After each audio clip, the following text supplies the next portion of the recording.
Hey, Anirban, are you there?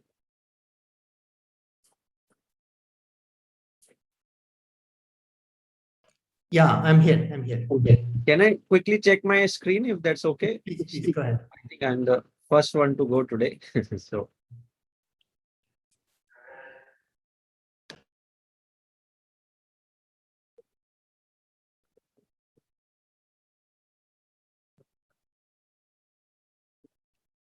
is it visible?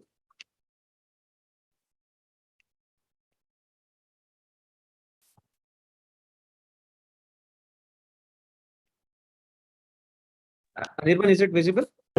So something is, I mean, I could see only the big pointer arrow. So there's something is wrong. So, I mean, yeah,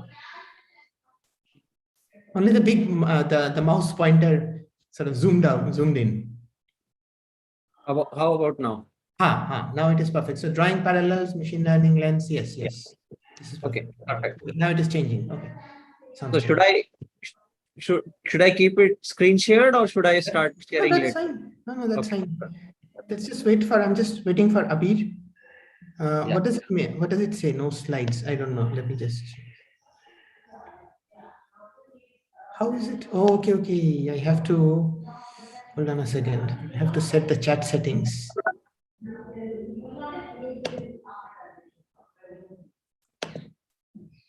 Oh, okay. Q&A. Just give me a moment. Answer questions, all questions.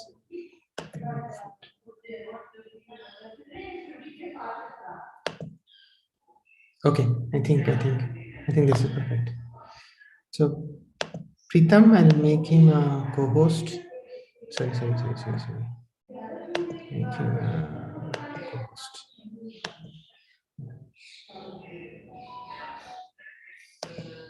Yes.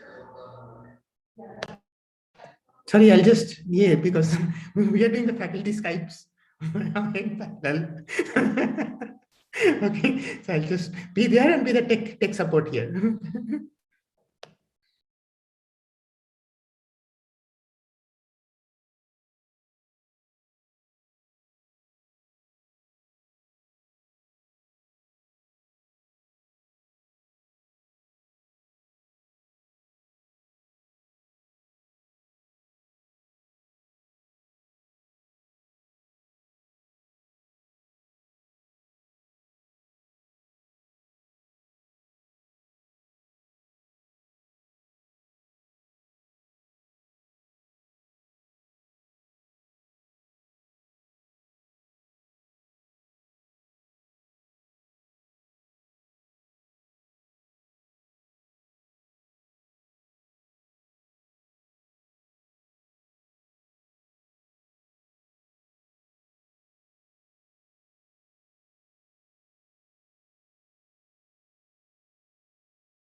Hi, can you hear me?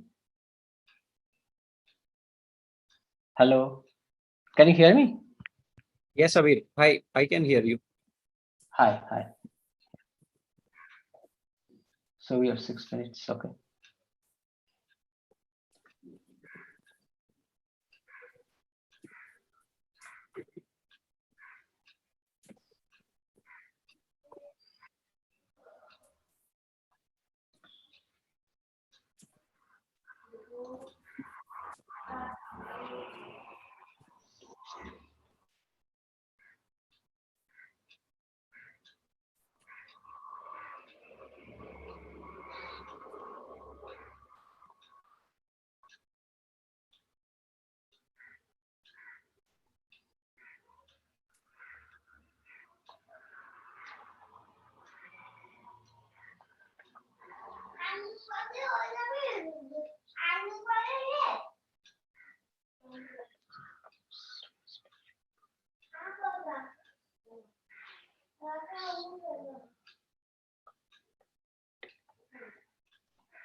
Habir, we can start perhaps.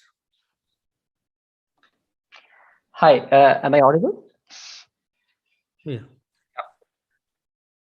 Okay. So, hello everyone, and welcome to the session 2 of day 2 of IndoML workshop. And this session, there will be a lot of talks on ML applications beyond computer science. And the first speaker is Professor Udit Bhatia, who is an assistant professor of civil engineering discipline in IIT Gandhinagar, and he'll talk about robustness and recovery of built and natural systems subject to hydrometeorological extremes. So I'll say how to tackle these problems using complex network by integrating data and nonlinear dynamics. So Professor Bhatia is an assistant professor of civil engineering department at IIT Gandhinagar. His research interests include resilience of built natural systems, uncertainty assessment in hydroclimate extremes. And he got a number of awards, including Outstanding Graduate Research Award in Northeastern University at Boston's Dean Fellowship in Northwestern University, then Director's Medal in NIT Hamirpur, as well as Best Graduating Student Award at NIT Hamirpur. So over to Professor Bhatia. Thanks. A lot, Abir. Thanks a lot for this kind introduction, and hello everyone. So as the theme of this particular session suggests, that we would be talking about ML and broadly data applications beyond computer science. And I would also be talking about AI for data and data for AI, which happens to be the central theme for our IndoML, our Indian Symposium of Machine Learning this year.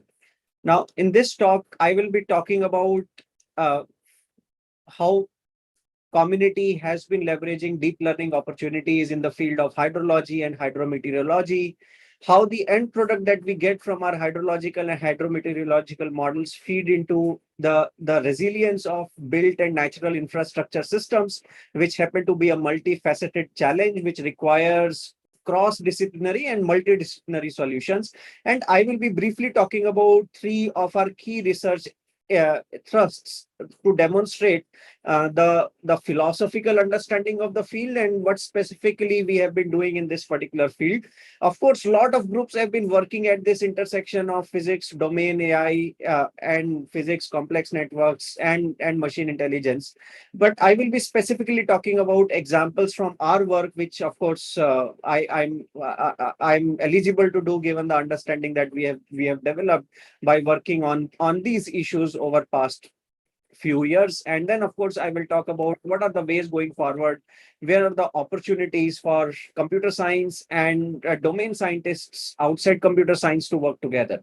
So before I go into details and nitty-gritties of my model's results, I would first try to discuss that what our scientists and engineers typically expect from their models. We definitely expect that our model should be interpretable, and that's a long ongoing debate between machine learning community and domain scientists. And when I'm mentioning domain scientists, I'm typically referring to a group of scientists who are working primarily on physics-driven model, physical models, or physics-based models. We would expect our models to be physically consistent. We, of course, would want our models to be reasonably predictable without compromising the interpretability. But while doing that, we would also expect our models to preserve the complex relationships that exist between space and time.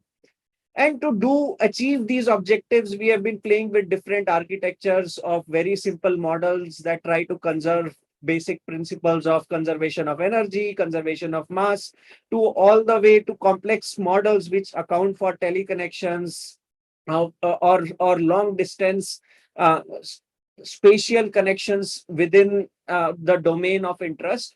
And of course, we look into various metrics borrowed from machine learning statistics communities to understand how predictable our models are. And to achieve these objectives, we typically end up with two broad classifications of our models. One we safely say as physics-based models, where we try to emulate a physical system through certain set of equations. These equations, as I mentioned, they are either conservation of mass, conservation of energy, or they are empirical or semi-empirical in nature. That is, scientists set up their base at the point where they take a lot of observations, make a lot of observations, and based on the observations, we develop some semi-empirical relationships. And I will give some specific examples at how these relationships look like. And what we try to do is that using grid search algorithms, or now using various machine learning approaches, we try to identify what is the best set of parameters that would help us establish the relationship between our inputs, what we often call as predictants, and what we want to predict, that is predictor. Now, the objective broadly aligns with what we also do in data-driven models. That is, we get an input and then we try to learn the output. For example, as a hydrologist or somebody working in hydrometeorology, I'm always interested in that if X amount of rainfall happens over given domain, how much of that would be available as a stream flow or flow in the river, because that is going to be a key characteristic controlling the flood dynamics at a given stretch for a given city or for a given region.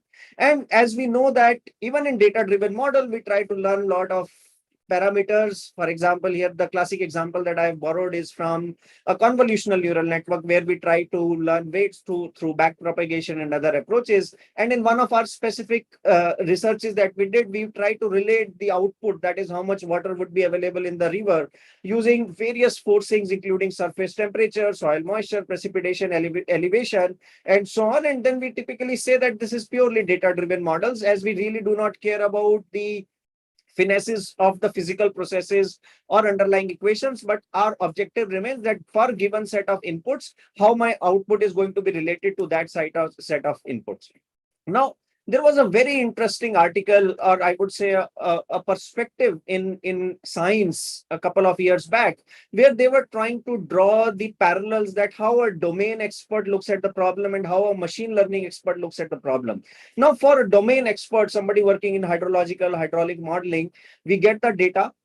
Then we want to establish the knowledge-based exploration of connectivity between various variables and explore the various hypotheses. That is, if we say that with every unit change in precipitation, there would be X% increase in stream flow. So these are typically driven by hypothesis, but the connection between variables, it's more constrained in a sense that we are very much mindful of physics-driven relationships like conservation of energy and mass. The reason I'm using these two words, that is conservation of energy, mass, repeatedly, because that's what we all understand to some level. On the other hand, when we talk about machine learning side, we really do not care about the context-driven approaches. I'm just talking about a purely data-driven perspective taken by domain scientists. That is, we just want to automatically extract the features and then ultimately identify the labels, and then we can go with models with high complexity, of course, being mindful of bias, variance, trade-offs, and so on. Similar thinking now percolated in our hydrometeorological community, that yes, indeed, we want to establish the relationships between between the inputs and outputs, but using certain set of physical conditions. On the other hand, if we just take the physical perspective or a physical domain, that this is how a typical hydrological model would look like, we can also achieve the same using a purely machine learning AI-driven model, where we have certain set of inputs and then we go for output, and both of us within the four expectations, they meet certain objectives in some way or the other. However, if we look little bit more closely that what physics-based models or physically driven models help us achieve, we notice that we are typically confined to a specific center of the possible function space that we can explore and that we might be exploring to establish the relationship between inputs and outputs. On the other hand, when we talk about the full function space, it really goes beyond the set of empirical, semi-empirical equations that we typically use in these models. So here I opened that what a physical-based or physics-based model looks under the hood in the context of hydrology. It's a very, very simple conceptual model. And you would see that all the processes from E1 to E11, they are connected through sequence of equations. Some of them take linear form, that is W is simply sum of S and P, whereas Y is a non-linear function of W, B, and A, and so on. And simultaneously, we solve these equations and arrive at the final target variable. That, but and these equations have their grounding in physics. in a way that either they have been empirically or semi-empirically established, or they are simple conservation of mass in action. However, certain equations that they were developed outside the domain, for example, or developed for a plain region, apply to a hilly region and vice versa, may lose their generalizability as soon as these equations are applied out of the context. And that is where the machine learning space comes into picture. That is, we simply say that the target variable of interest, it's some nonlinear function of our inputs, a very, very simple machine learning model that we can train through a convolutional LSTM or LSTM, or by using simple machine learning approaches like support vector regression, even linear regression in some cases, which turns out to be very handy, specifically when we have to look into the sensitivity of each variables. Now, it appears simple that now we have models, we have data. Let's use best of the data where it is available. Now we are living in a petabyte world in hydrological community. So why not use machine learning where we can set up the relations between inputs and outputs using some nonlinear training with exhaustive computational resources that are available to us. But unfortunately, the AI revolution has not happened for us yet. So this is one snapshot that I always curious about, that how the technologies have emerged in last decade or so. If you look in 2017, deep learning was at pinnacle of expectations.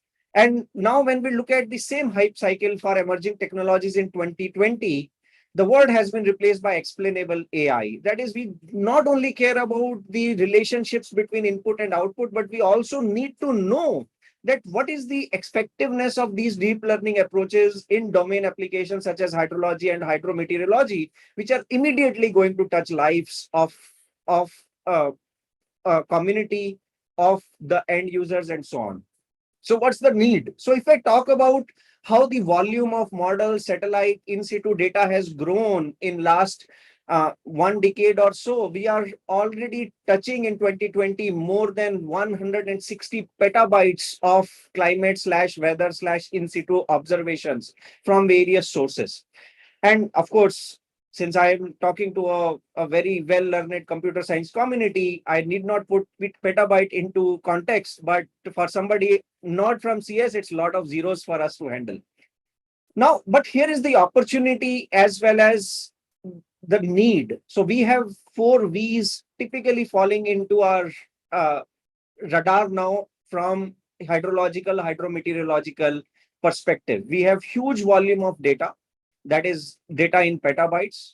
We have serious velocity of data, the speed of change. For example, every 3 days, certain satellite products would also tell me that how mass movement of groundwater has taken beneath us, and that would give us sizable understanding of hydrological processes shaping of floods and droughts.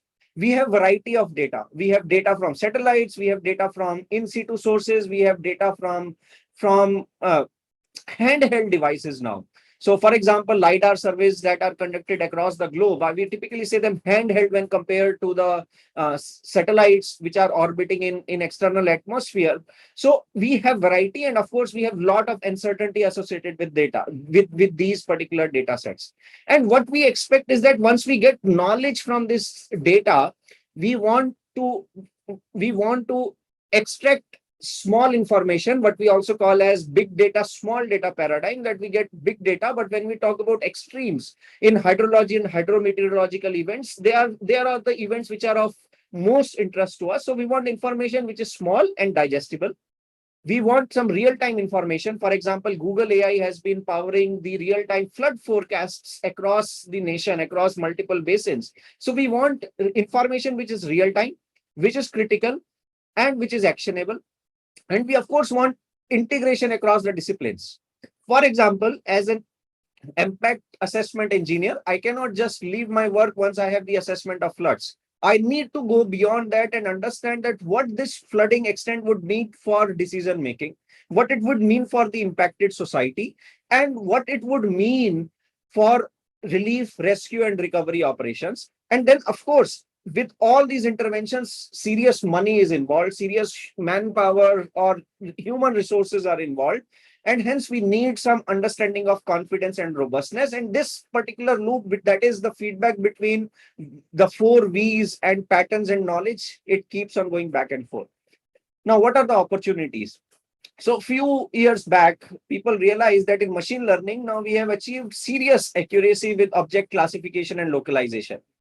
So there was some hypothesis-driven study that can we generalize the lessons learned from machine learning community for detection of patterns that give rise to extreme events, including atmospheric rivers or extreme precipitation events.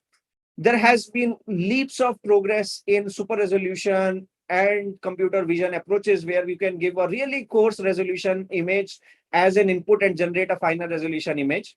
And ultimately, we started looking at problem of statistical downscaling and blending from the same lens. So tomorrow, one of my very good friends and speaker, Thomas Wendell, would be specifically talking about some of his work in the area of statistical downscaling and blending, where they actually started giving very coarse resolution inputs to convolutional neural nets and started learning that what would be the mapping between a coarse resolution and finer resolution images. We also learned a big deal in climate community and weather community when we talked about short-term forecasting, that from video prediction algorithms that is given previous time steps, how our next time step is going to look like. And of course, from natural language processing and language translation, some of the lessons that we learned from LSTMs, they generalize very well for dynamical time series modeling. And I would be presenting some of the specific examples. While these opportunities are, of course, there, but the 5 challenges still remain the same. That is interpretability, physical consistency, preservation of complex relations, limited labels, as well as all these approaches are computationally demanding. So one of the applications that again, the work that I was referring to is that you give a low sensor images and using super resolution algorithm, you are able to generate the high resolution, high quality image. So all the way from 1 degree to 1 degree. 1 degree is approximately 100-kilometer grid size. We were able to reconstruct the precipitation at the resolution of 1/8 in the resolution through some series of through a convolutional neural architecture, which accounts for the interpolated coarse resolution images at the target resolution, and of course certain auxiliary variables such as elevation or terrain information or relief information and so on. Now we realize, so in our group, so this is the work that I jointly did with Mayank Singh, who is also present in the audience, where we started looking into the certain architectures, that how we can account for domain knowledge, how we can account for lags, how we can account for rightly chosen variables, and try to understand the progression in space as well as time.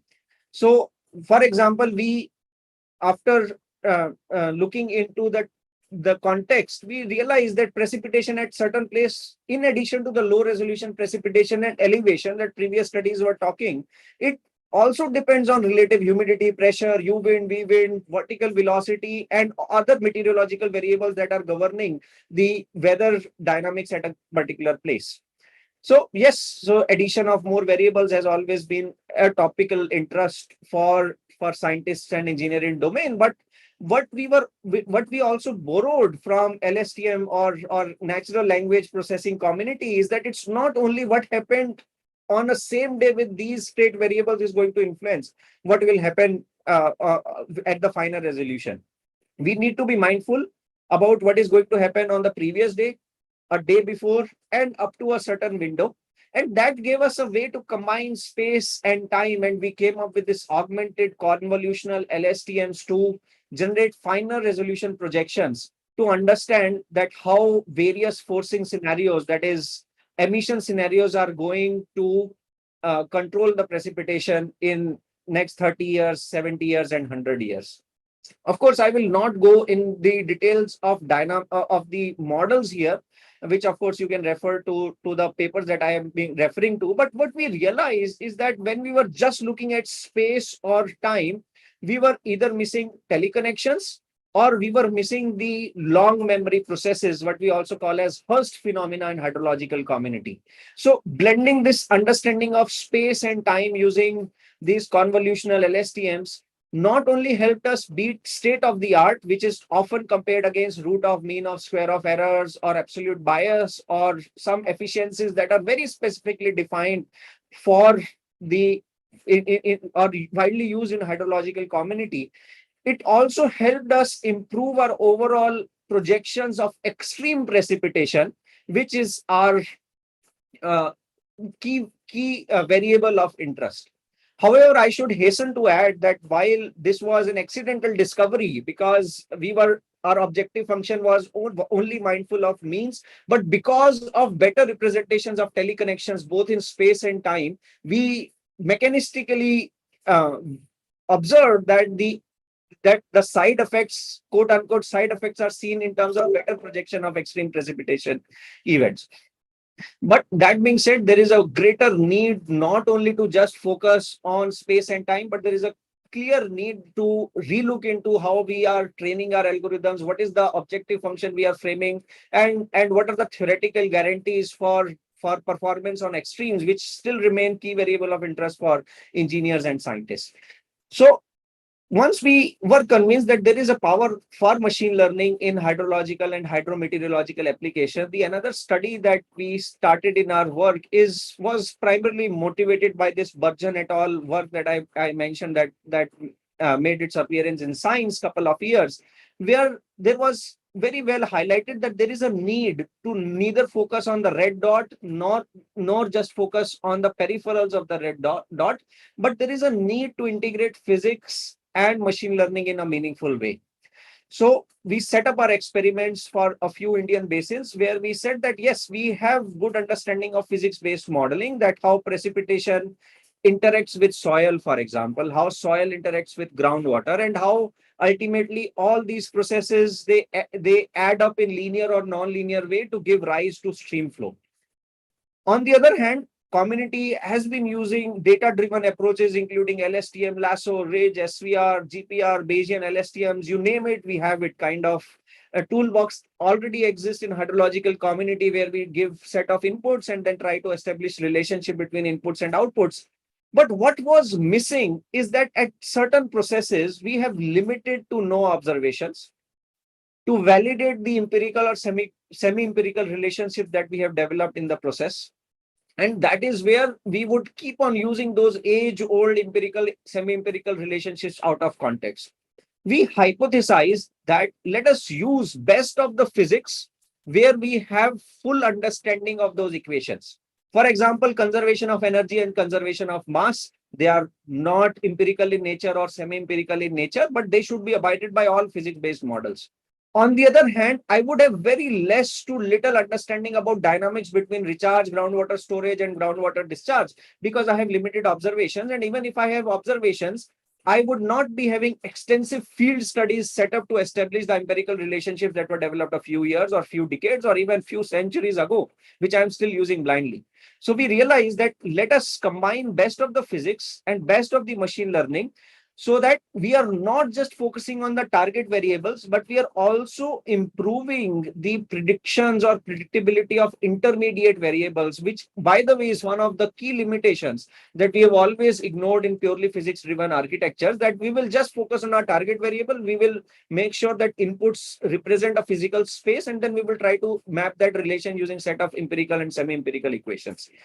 And then we compared our results across the board. That is, we looked at purely physics-driven model, we looked at purely machine learning-driven models, and then the architecture that we proposed, which is physics-guided AI.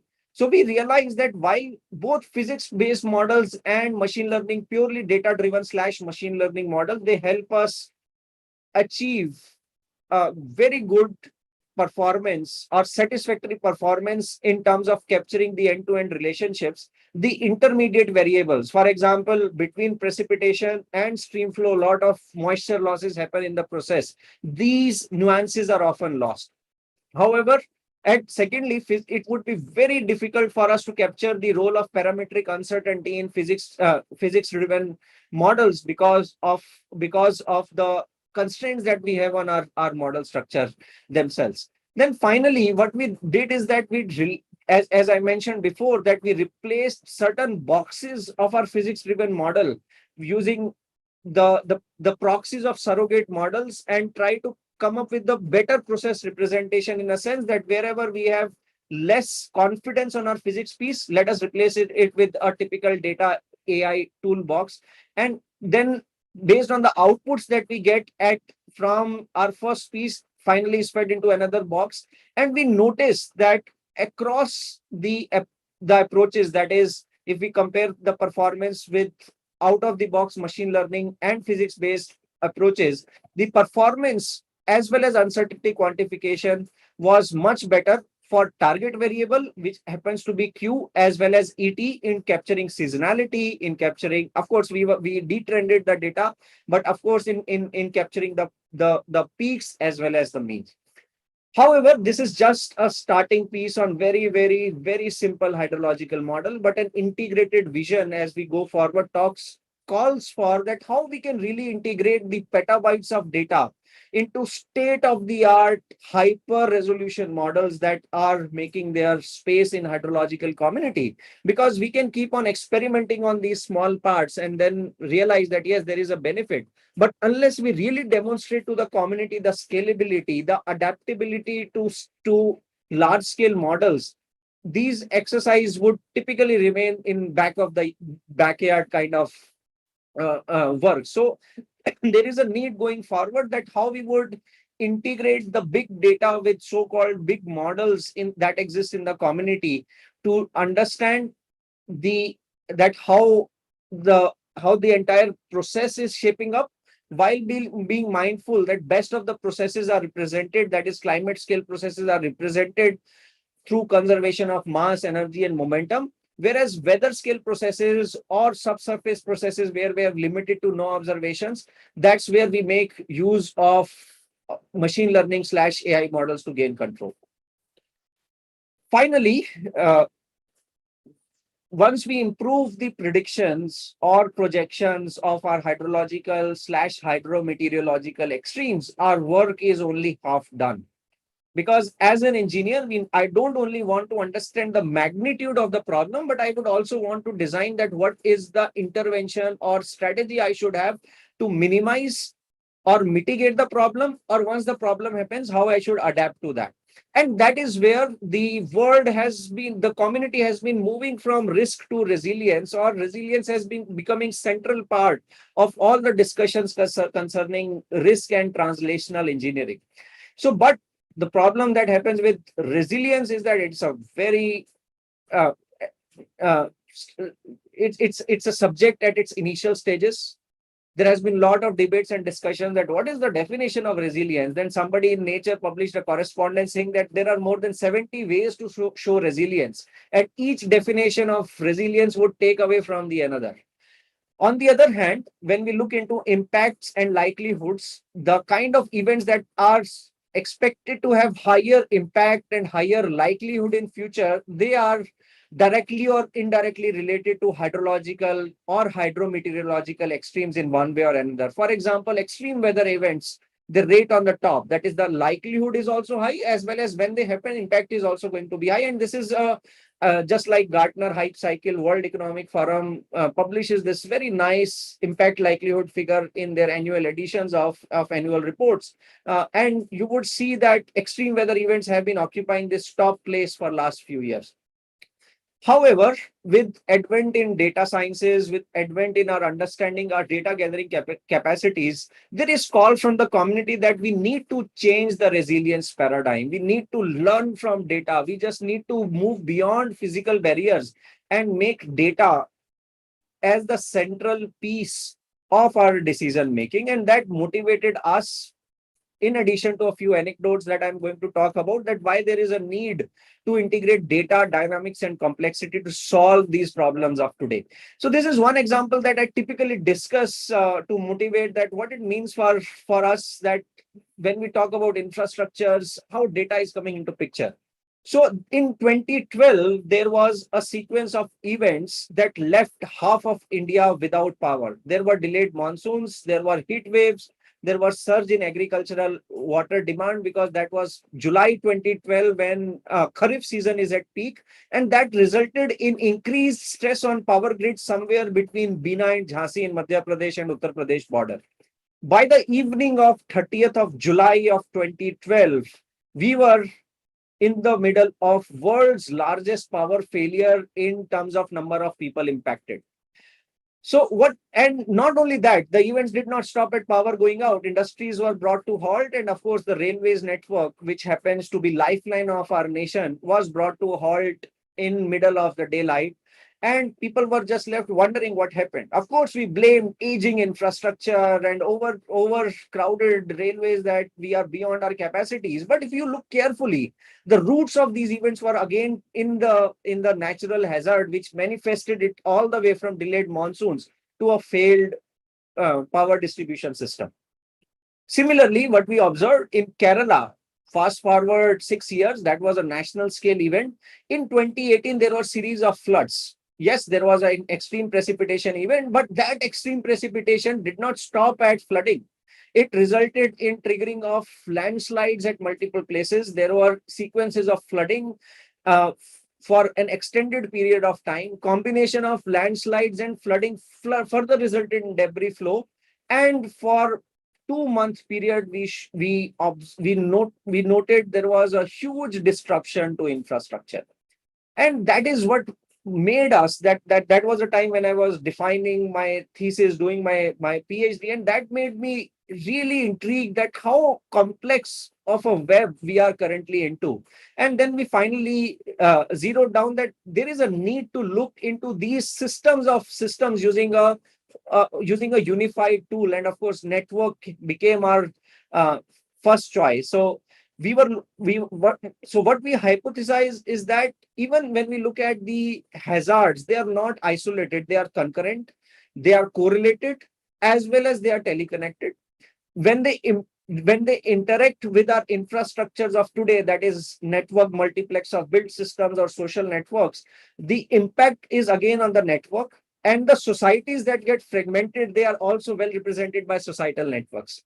And similar lessons also generalized 6 years down the lane when we started reconstructing the events of Kerala floods, that it was not just extreme weather or extreme precipitation event happening. It was followed by shallow landslides, debris flow, floods, which resulted in road infrastructure disruption due to cascading failures throughout the basin, cutting the communities. Not only build systems, we also realize that this network lens also generalized to ecological systems, which again have connections between the species, biomass exchange happening between nodes through the various relationships, which could be mutualistic, what we also call as symbiotic relationships, or simply prey-predator relationships. And we, as somebody working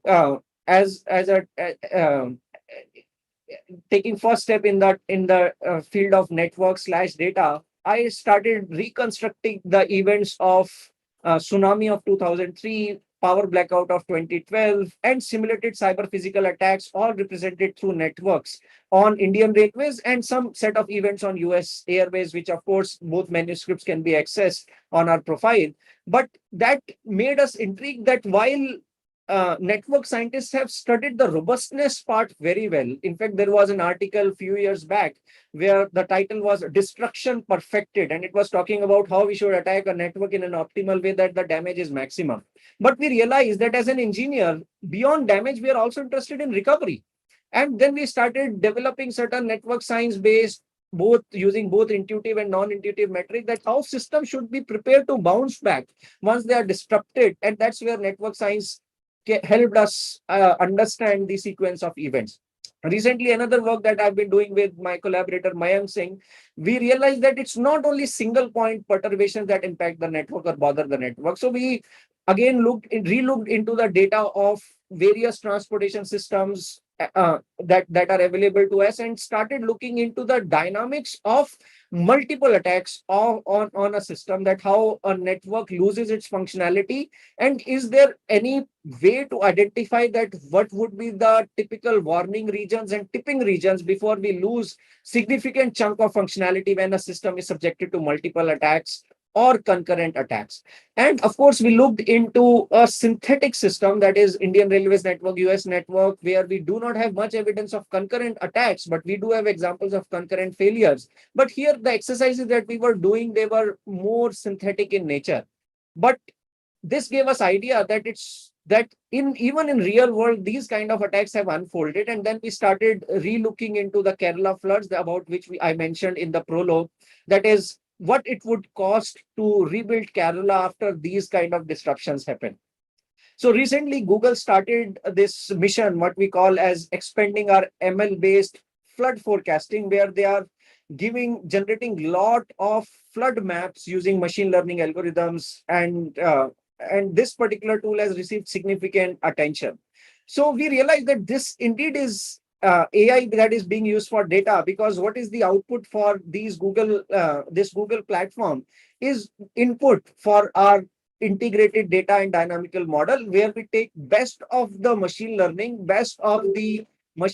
based flood maps that are available to us, integrate with our dynamical physics based models to understand how precipitation will manifest into floods, how floods will manifest into landslides and debris flow, and ultimately how these three events, that is model flood extent, satellite driven flood extent used for validation, and shallow landslides and debris flow, interact with our road networks and help us quantify the overall functionality losses in the system. This particular work recently got published, and it has been receiving some attention from policymakers within India, where they really want to understand what it would mean for our most critical road segments in the border areas adjoining Uttarakhand and Nepal. And finally, we realize that when we are trying to understand these data dynamics, how natural systems from where all these nonlinear dynamics understanding has been propelled would be untouched. So we started looking into these ecological networks, which are typically studied using models of different dimensions and complexities, but at the end, they are simultaneous nonlinear differential equations, and people try to understand what would be their tipping points and what would be the universal patterns of recovery. But what we realize that, again, while a lot of focus has gone to understand tipping points, that how these systems will fall down, there has been limited to no efforts to develop quantitative frameworks to give us pathways of recovery, that which species are critical, what is the sensitivity of species introduction through various restorative or preservative mechanism. That's one of the recent work that my lab has been doing, to understand that how these network science and data science approaches can be leveraged to identify the sensitivity of reintroduction of species in the end, and we use models of different complexities to reconstruct the perturbed ecosystems across the board. So currently we have been looking into 30 ecosystems across the globe, and we have been finding quite interesting and generalizable insights, and this is the work that is in review. Finally, I would end my talk that why there is a need to go beyond risk and resilience, because there exists a lot of opportunities. There is a need first beyond opportunities, I would say. And there is a need to translate some of the work that is typically confined to lab to the language that policymakers can understand. So for example, again, this is a snippet of the work that I did during my PhD, where we got a US patent for our work on recovery. That is how a small intervention that is changing recovery sequence powered by complex networks and data sciences can help us gain significant financial and recovery gains at the time when systems need it the most. For example, small tweaking in our recovery algorithms showed us that we could have saved additional $56 million in 3 days span when New York MTA was recovering from Hurricane Sandy. And that is why there is a need to go from vicious circle of policy myopia, outdated engineering practices, financial disincentives, to improve guidelines, informed decisions, and planned interventions for a better and resilient work. So this is all from my side. Please feel free to write to me if you have any questions, and Abir, over to you. Thank you. Yes, any question from the audience?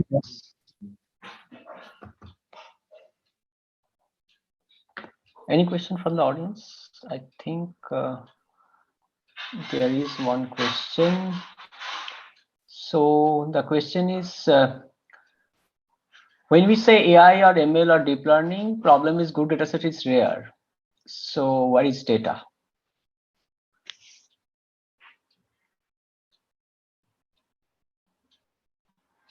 Can you hear me? Yes, I can hear you. I could not understand the question. Can you please So, repeat? so the point is that so the question has been from Mr. Ajay. So he asked that when you say AI or ML or deep learning, the key problem is good data sets are rare. So to make data-driven decisions, where can we find good data? Oh, I see. I think that's a very valid question. As I mentioned that when we talk about uh, quality data is always a problem. And in fact, hydrologists, hydrometeorologists, they spend a significant amount of time to look into the consensus and accuracy, because we get so much data from different sources of the same variable, and you would notice great variations amid this. So yes, that is definitely an issue. However, that being said, I would say that that lot of data that is already available to us is also underutilized. So, for example, when we talk about, I was talking about these petabytes of data, the data that all these CIMIP6 portals or reanalysis data portals give us. The basic sanity check is in place there. You can also see that that all the output obtained from these reanalysis models, they have some level of sanity check. But and that is where we are trying to first trying to understand or how to leverage machine learning the day when we have high quality data available at our disposal. That being said, I still say that the data is still underutilized in the way we are drawing our inferences using purely physics driven model or purely machine learning model, at least in the community or in the water community. What are So the the next ML? question. Yeah. I think you have gone to the question. Just for the sake of everyone, I just to point out. So what are the ML questions related to network resilience and tipping point analysis? This is by, I think, Professor Adya Mitra from IIT Kharagpur. Yeah, Advay, I think again this is an excellent question. So specifically in the context of my talk, so so the second part, that is on network resilience and tipping point, it's primarily data driven.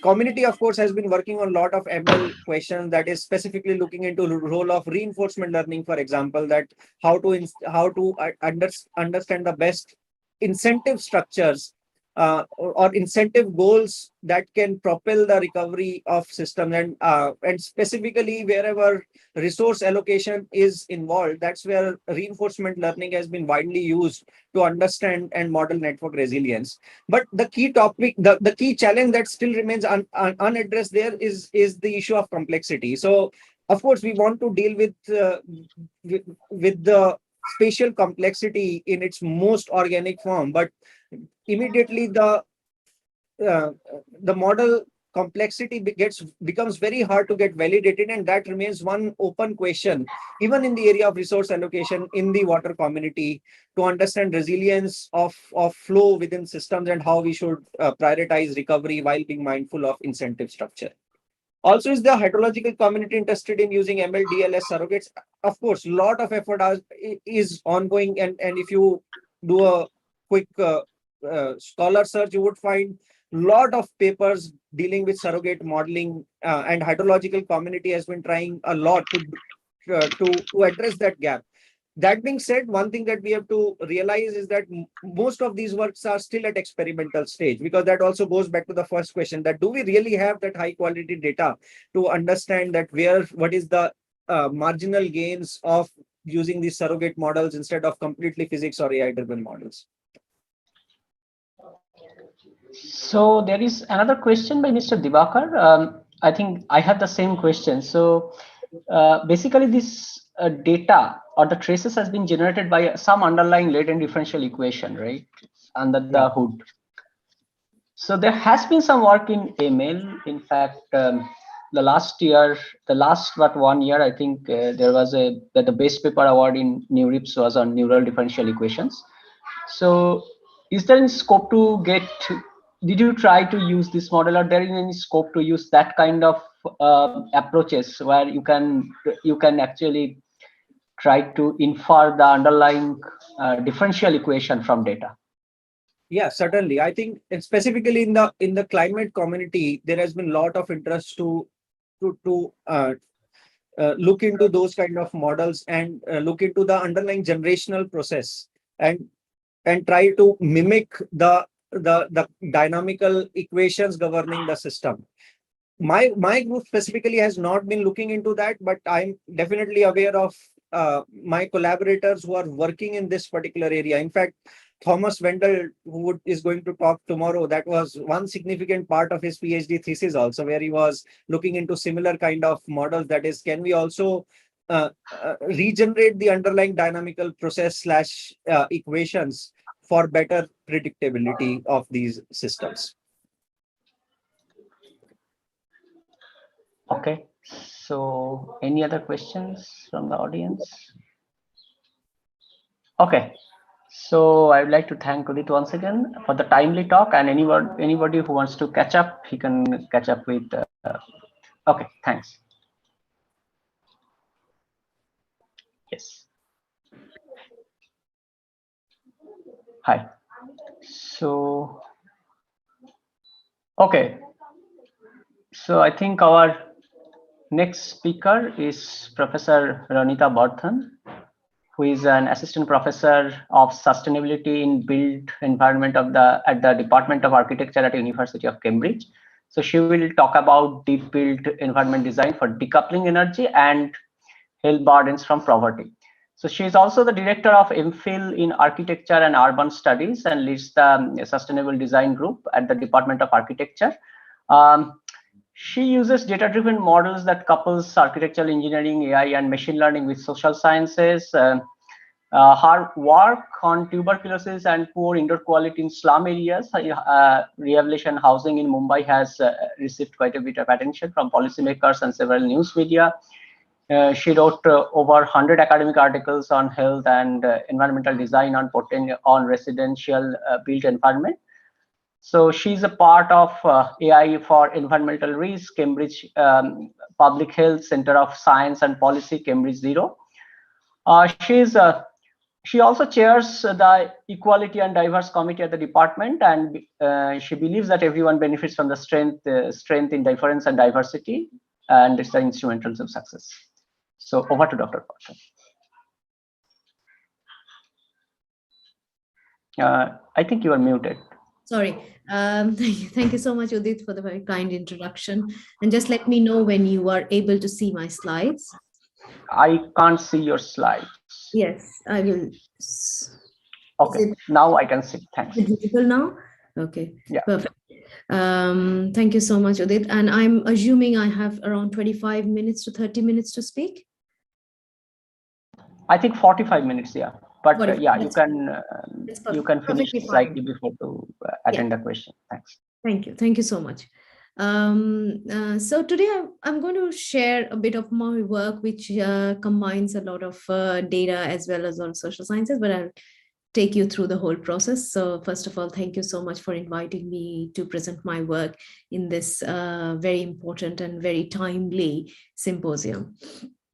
So my research domain or my research group is Sustainable Development Group. And if anybody is interested, you can scan the QR code to go to my webpage. And I broadly work on 4 verticals of Sustainable Development Goals. And the colors represent the goals that I work on. That is that is good health and well-being, sustainability in communities, energy efficiency and clean energy transitions. And a part of my work also entails a bit of gender equality and gender mainstreaming through design. Broadly, I work on these 3 verticals of good health and well-being, energy and energy in every aspects from behavior to policy. And a part of my work also entails a bit of gender mainstreaming. And most of my work would either have at least 2 of these nodes, or if not all the 3.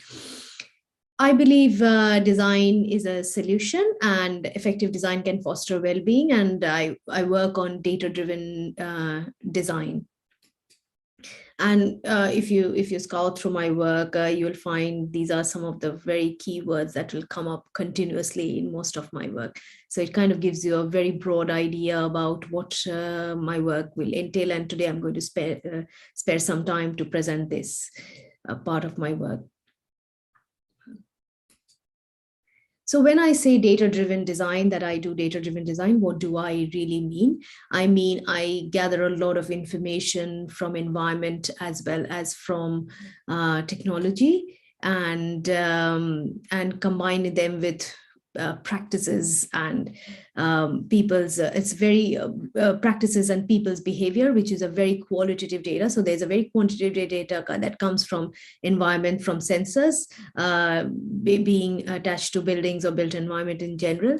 I combine all these together to develop a design solution that primarily responds to the broader goals of sustainability in terms of zero carbon, occupant well-being, energy, and space efficiency.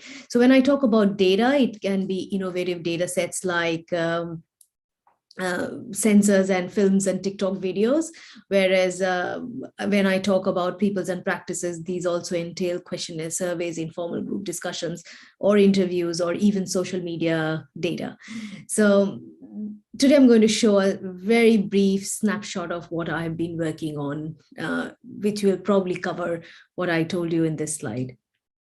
So broadly, when we look at urbanizations and the tension, we have to entail to respond to one very major thing that is called shelter and providing housing. And that will entail how will we manage the energy demand that will come up, both from the demand side as well as the supply side.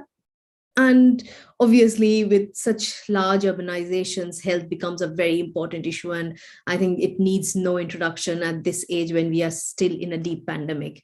And given the continuous correlations between them, there is definitely a feedback loop that can go into develop better shelter so that we can minimize the burdens of health and energy. We know very well that we have this very important challenge to meet the shelter demand, which is primarily on climate heating, thermal comfort, and infectious disease. And these are broadly the inequality sectors that we would be responding to. When I talk about India as a, I'm sorry, Udit, I think there's some problem with I'll stop sharing and start sharing again with my slide.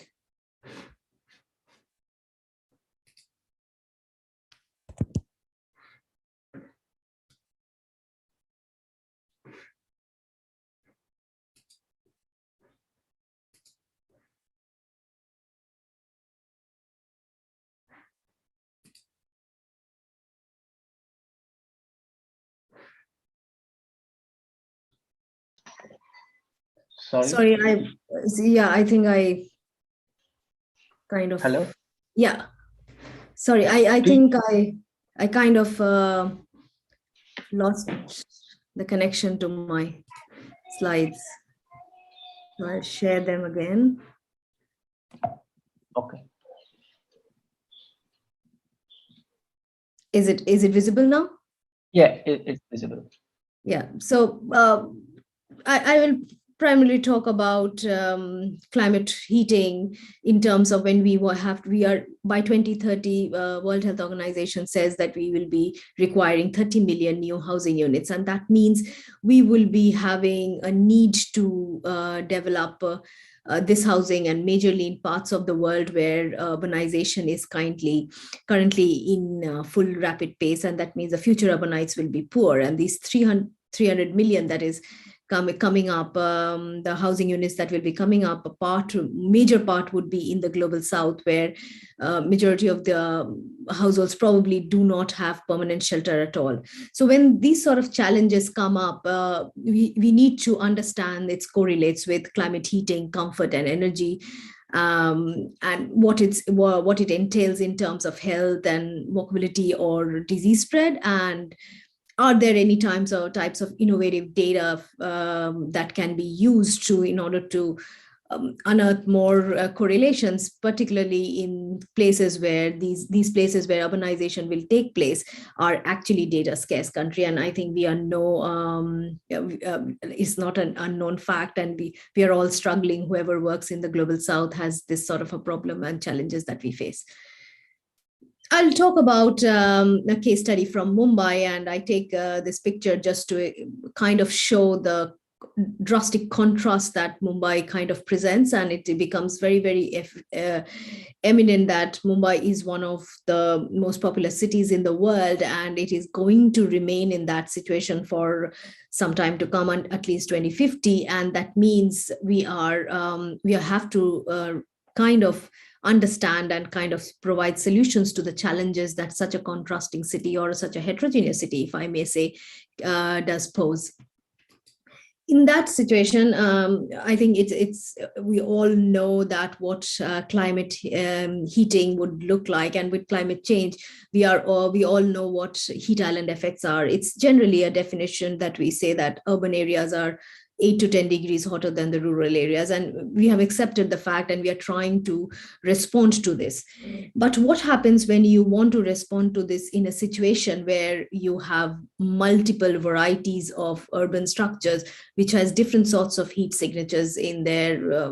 So it kind of gives rise to a question whether it's an intra-urban heat islands that are creating, and that's primarily being created by the way we develop our cities. And that means the design plays a very important and a second role in enabling whether we are creating these intra-urban heat islands. That means the asymmetries or inequalities that it will generate among the population living in the same city. And Mumbai is a very big example of that. So we got very fascinated with this kind of work. And then we said that what happens when we look at the heat signatures of different sorts of urban typologies within a particular city. And we did this example for case study for Mumbai, and we found out, and we used a deep learning method to kind of classify the different typologies of urban structures or residential structures that you would be finding in the city of Mumbai. And we could actually classify certain forms from each other.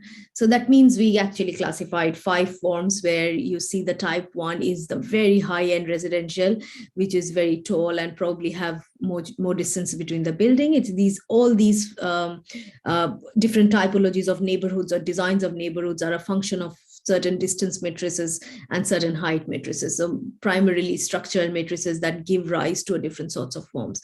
So in a sense, we scientifically, they would definitely have different heat signatures, but also we have to understand these typologies reflect social status in a city that strongly correlates to what sort of social inequalities or it will kind of bring. So can we use design as a solution to bridge this gap of social inequality and provide a more equal and a just solution? And when I say decouple health and energy burdens from poverty, I mean, a person doesn't necessarily has to bear the burdens of being poor and in terms of health and energy.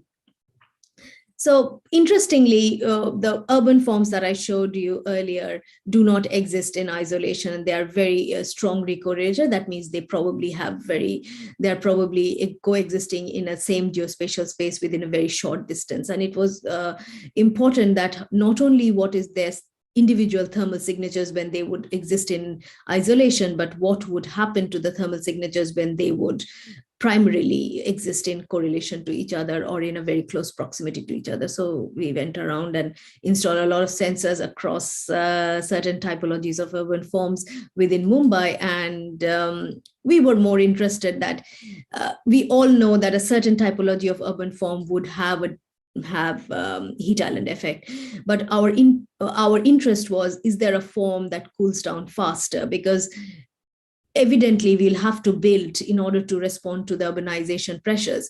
But if you can find out a solution of a form that cools down faster, that means it can kind of help us to design better cities, which will even in the face of climate change, would actually be responsible to reduction in terms of energy and health burdens, which is associated with climate overheating or heat island effects. So you see in this image the very high rise, high dense structures that you see here, see in this part. They do record very high temperatures, but for a very short duration of time, and falls very fast. But whenever they are and they kind of remain kind of lower for a longer period of time. So any temperature which is below the red line is actually more comfortable temperatures, and so that means people primarily will not switch to any sort of cooling energy devices. Whereas in this sort of a form, we found out this doesn't reach as high temperatures as this one. This was probably reaching 40 to 43, whereas this was reaching around 34. But it stays for a longer time and it cools down at a slower pace. Not only that, the comfortable temperatures are, the duration of comfortable temperatures are shorter. Here it is only from at 10 o'clock in the night to 8 o'clock in the morning, whereas it remains cooler or comfortable from 6 o'clock in the evening to 10 o'clock in the morning. And that's a very drastic kind of a change that we can actually adopt and learn from these sort of forms, and kind of mix both the positives of both the forms to develop a design. And there's a shorter snippet I just wanted to share, that when we do these kind of living lab exercises in Mumbai, in a city like Mumbai, then there is, we kind of became quite famous for this, not because of our work, but because we were, people thought we were installing bombs in their neighborhoods, and so police was called. So I just wanted to share that there are perils to doing these kind of research in an very active city like Mumbai. But coming to the research, so we were interested to find out, is there a kind of a signature or a form which kind of has better cooling potential or worst cooling potential. So we looked at temperature, cooling potential, and humidex. Humidex is a combination of temperature and humidity, which is a very, very important aspect for cities like Mumbai, or cities which are tropical cities which are near the equator. So given the fact that most of these future cities would actually have these sort of, so it was interesting to see what role humidity plays. So when you see the HSRI, it is a heat stress index, and if the temperature is high and the cooling potential is low and the humidex is high, that means it has the highest heat stress. And we were interested to see that what is this, what type of form is this, and how much times or how many times or what frequency they appear within the fabric of Mumbai. And that was important, because if it is just a random design that has come up, probably it's not difficult to kind of change in the policy. However, when we started studying Mumbai, we found out this is a solution of affordable housing that is coming up across the globe, and India is adopting it as a very important solution for de-slumming cities. That means at part of the city would have the slums would have slums, and they would be replaced by these sort of vertical towers. And we found out it was kind of being represented across the city spectrum. So we found almost 50 to 55% of the population would actually be living in these sort of vertical towers. And that was concerning, because if this is a new typology of architecture that is coming up across the fabric of Mumbai, and if that has very high heat stress index, that means it's probably, there is no contest that it will have a lot of energy and health burdens. Heat is very strongly related to our allostatic load of heat, or able to maintain a certain thermoregulation in our body, and that will entail a huge amount of energy consumption if cooling devices are available. So we were interested to see why this came up, and what was the history of it. So we basically found out that it started in 1995 when they started removing parts of the slum to build these sort of development, and they would look like something like this. So you would have a kind of a residential transit apartment where the slum population would be placed for at least 5 to 6 years, while this building on top, which you see here, on the behind, which you see here, would be constructed, and the rest of the land, which kind of is freed, is now used by the developer to develop very high-end residential. So it's in a sense, it's a very sorry. In a sense, it's a very, very important policy, because it is closing the housing deficit, which is across the socioeconomic sectors, and urbanization pressures definitely create these kind of deficits. So it was very important for as a policy to kind of overnight changing the housing deficits. So eventually what will happen, the transit apartment would be kind of dismantled and everybody would start living in the city. This is a very recent picture from October 2021, where you see the transit apartment has been kind of dismantled and people have started living. So you can see dish antenna TVs and people drying clothes. So people have actually shifted to these sort of houses. That means how much do these houses look like? So if you look as these are basically multi-purpose unit of around 25 to 30 square meters, and might have a toilet inside the unit or maybe at the end of the corridor. Typically, if you want to see how it looks like in reality, it would probably look like a dense conundrum of built environment, where a very high density population, a density as high as 100,000 persons per square kilometer, would actually be living here. Interestingly, if you want to see how they look like in different angles, from a worm's eye view to the bird's eye view, you will find that from top, they look like very close packed, maybe Lego structures, or absolutely very close, dense, high dense units. Whereas if you stand in between the buildings, this is a kind of a view, or this is a kind of a understanding of the airflows and other things will be kind of, if you stand in between the buildings. And if you just look up while standing in between the building, this is the amount of sky that you will be able to see. And I think it's more commonsensical to understand, if you are able to see this percentage of the sky just standing in between the buildings, that means there will be definitely a inefficiency in the airflows that will happen in between the buildings, and also that will relate to a bit of health burdens within these sort of communities. And the primary, we wanted to actually see, is there a dissimilarity or asymmetry in terms of health inequalities within the people living in these sort of communities. And we found out people who have segregated kitchen, bedroom, or segregated spaces, or have more windows, they do fall, they are better off in terms of their health, and they visit the doctors lesser in terms of health hazards. Whereas people who do not have that, a segregated kitchen or a lesser number of windows, which you can see in this above top image, this is how it looks like. If segregation is like kind of a partial partition, and that means it directly links us to what would be the health burdens of this. So we started asking people living in the slum and people who have recently shifted to these units and have been staying there for at least a year. So we asked these people that how many times they visited the doctors, and they recalled that when they were in the slum, they were at least one member of the family was visiting a doctor every 3 months, whereas after they shifted here, after a year or so, almost every member of the family, at least one member of the family, was visiting a doctor once every month. That means it's already a 3 times rise from the previous frequency.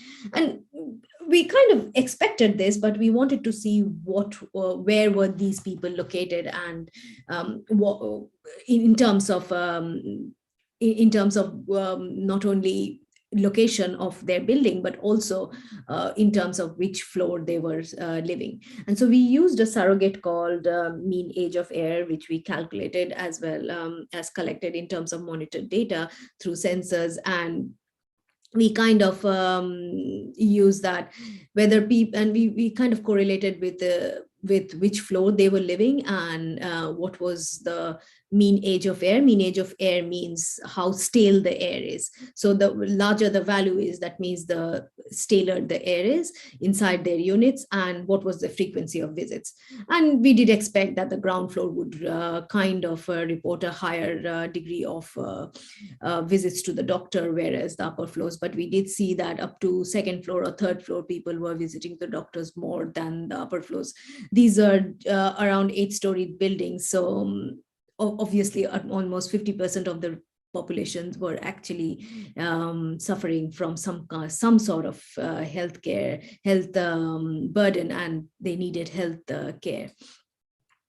So we kind of wanted to understand what is the ventilation like, and how the ventilation would look like. So we said that we wanted to understand. It's easy to understand that probably ventilation in these sides of the building would be better. But what happens in this part or in these buildings?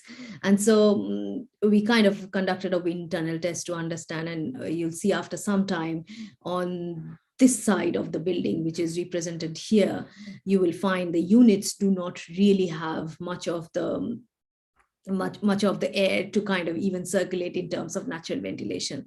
And in time, and then we kind of related to the layout of the building to see whether there is sufficient airflow outside the building to facilitate airflow inside the building. And because the peculiarity of the layout of these neighborhoods, most of the time the windows fall in a leeward side of the wind flow, and that is why probably they do not receive much of the ventilation, or they do not have very good ventilation indoors. That kind of leads us to the question that what sort of health impacts that you would have. And design doesn't have very direct correlation with tuberculosis, at least not much found in literature, but it is definitely a correlation of the built environment that we are living in. And although tuberculosis has other sorts of markers of ill health, we wanted to see if design was also had a strong correlation. So we took 3 different designs of these sort of buildings across Mumbai, and we took a cross design. So whatever you see in gray is the circulation corridors, whatever you see in yellow is the lift and the elevators and the staircases, and the white parts of the building is the drawing is the units. So in the X design, you had a central circulation corridor and central circulation part, and where you have 4 units in each of the wings of the corridor.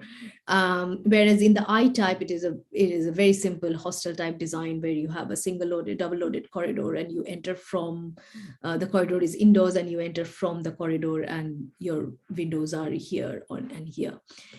There was a third type of design, which was where the units were inside and the access corridor and the central circulation pathway was almost like an H type. So these were the corridors, and you had to enter the building from here. Mind it, the doors and the windows will be on this wall so each unit will have at least 2 windows and a door. So it will be in this wall. So we just wanted to see in terms of data that whether there is some kind of correlation with the incidences or reporting of tuberculosis. One of the important factors is that these people just shifted their location of residence. Nothing else in their lives have changed in terms of not overnight, they have not become richer, neither they have better access to health. They have this very similar access to health as health means healthcare facilities, as well as they are still in the same category of socioeconomic class that they were when they were in the slums. So we performed a series of analysis from daylight to ventilation to airflow and correlated with the tuberculosis data that we got. And this is dot center tuberculosis data. We kind of collaborated with a group of doctors who treat tuberculosis patients across Mumbai, and so we had very good data in terms of understanding when they contracted the tuberculosis. So we found out that in the X type, people who reported higher incidences of tuberculosis were actually within 2 to 6 months of their stay, maximum 1 year. Whereas in the I type and the H type, we found out not only that they reported incidences of tuberculosis after living in these sort of units for at least 4 to 6 years, but also the rate of incidence was higher in the I and H type, around 8 to 10%, whereas the amount of tuberculosis cases in the X type was lesser. This kind of gives us an inclination. Probably design did play a very strong role in terms of bringing in the environmental variables, which is the daylight and the ventilation indoors, so that that kind of mitigated a part of the risk of tuberculosis. So we were more intrigued by it, and we wanted to understand what's exactly the pollution concentration like inside, because pollution concentration not only would give us a fact about the load or the health burden, but also would give us the fact that how many years a particular person living in these sort of apartments would actually suffer from ill health. And there's a term called DALI, which means disability life years adjusted, which means how many years a living person would lead a disabled life. That means that person will not be able to work in its full productivity.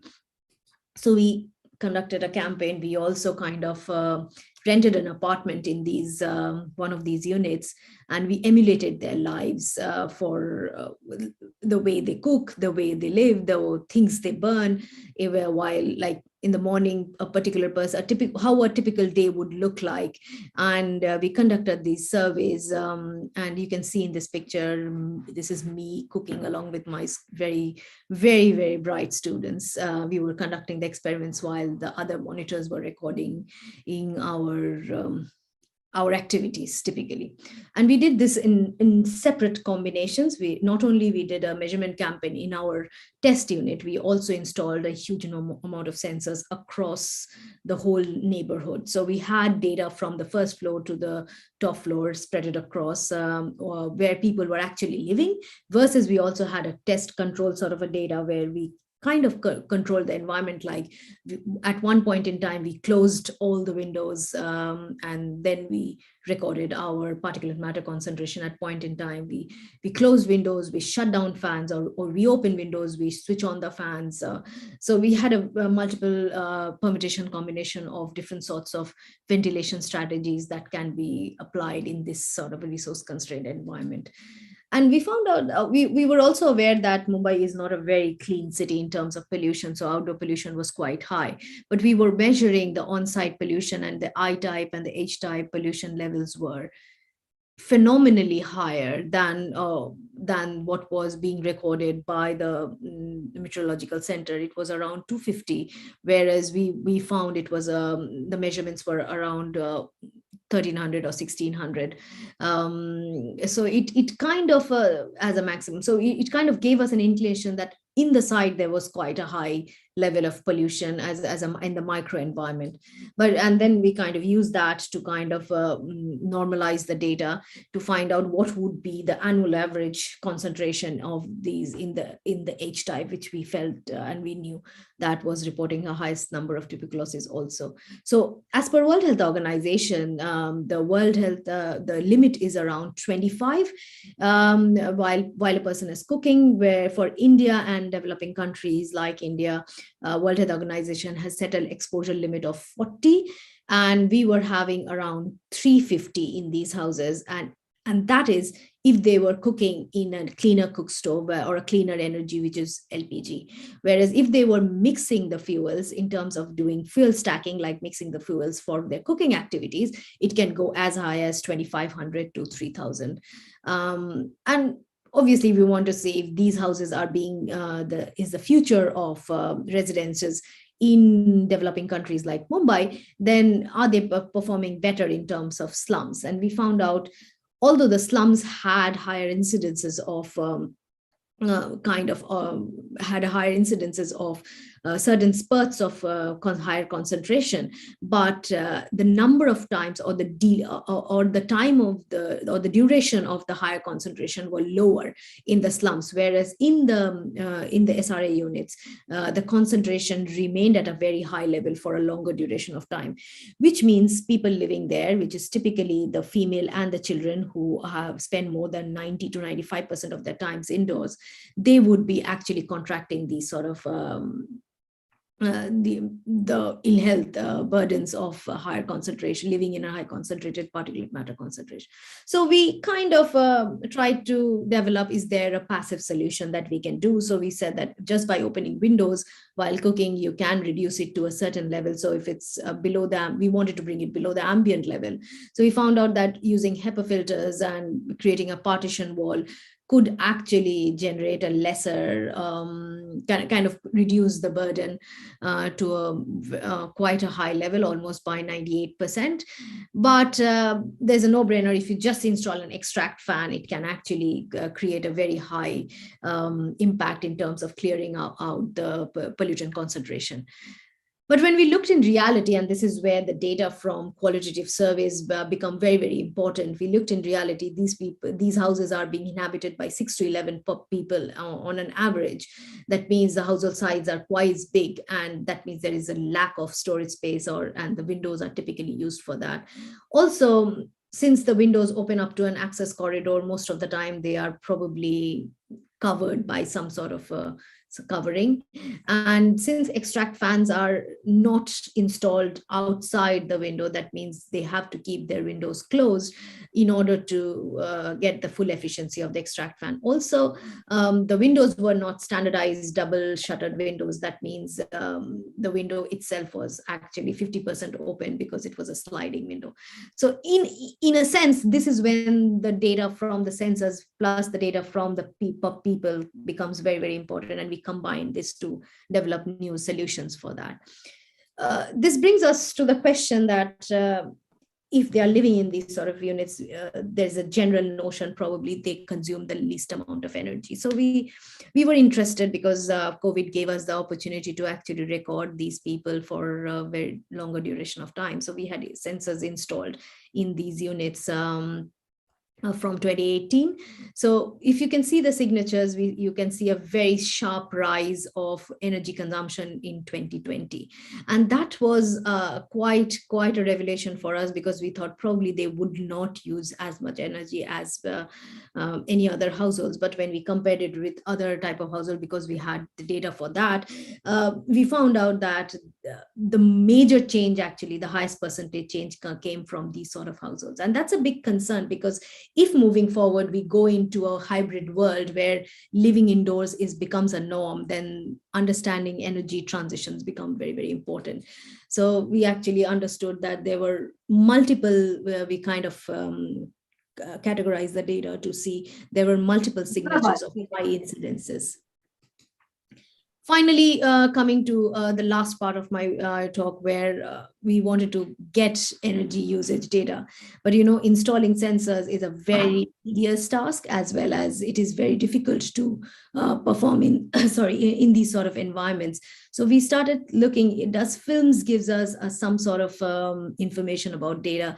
So what we did was, this is a case study that I'm showing here, where films do tell us about the total amount of energy, or we can probably estimate from films which are located in these sort of houses. So we kind of did was, we collected 10 films, 20 films across the board, or from 1970 to 2020, not 2020, 2019, and 20 films which were shot in this sort of environment. And we kind of decoded them to understand, is there energy transition that we are seeing? So in the film, it will look like somewhat like this. And this is a Google Earth image that you see in the real life. So they are basically shot in the same place. And so it gave us quite a good amount of data in terms of understanding what sort of appliances were being used in different sorts of situation and across the year. And you can see toasters appear quite late in the films. That means they are now a more reflection of the reality of using energy, whereas fans, electric fans appear and lights appear quite early in 1970s. You can see that. So that, and certain technologies probably vanished as we moved from 1972 to 2019. This brings us to a very broad question of gender and health, and I'll just, this is my last slide where I will just talk about how it kind of connects to health. So when we interviewed the women, we found out that after shifting to these communities, because the social network kind of completely broke, completely broke in these sort of neighborhoods because they were kind of not allocated rooms based on their community, or community associations. What happened is the women became much more time, had to face a lot more time poverty. And this is an image I'm showing you where if you see the architectural image, which actually got the clearance for building, you will see this land area, which you see here, the car parks, is as a bright green space. It almost will look like a Central Park of New York. And in reality, these bright green spaces do not even get converted, and they started being using as illegal parking or other sorts of illicit activities like drug abuse. So now the mothers typically get trapped in childcare, where you will literally, this is a very common scene there, where the children are not really playing outside in an open ground, but they are playing at the doorstep. This gives the opportunity for the mother to keep an eye on the child, as well as the child give an opportunity for the child to play in the restricted space they have.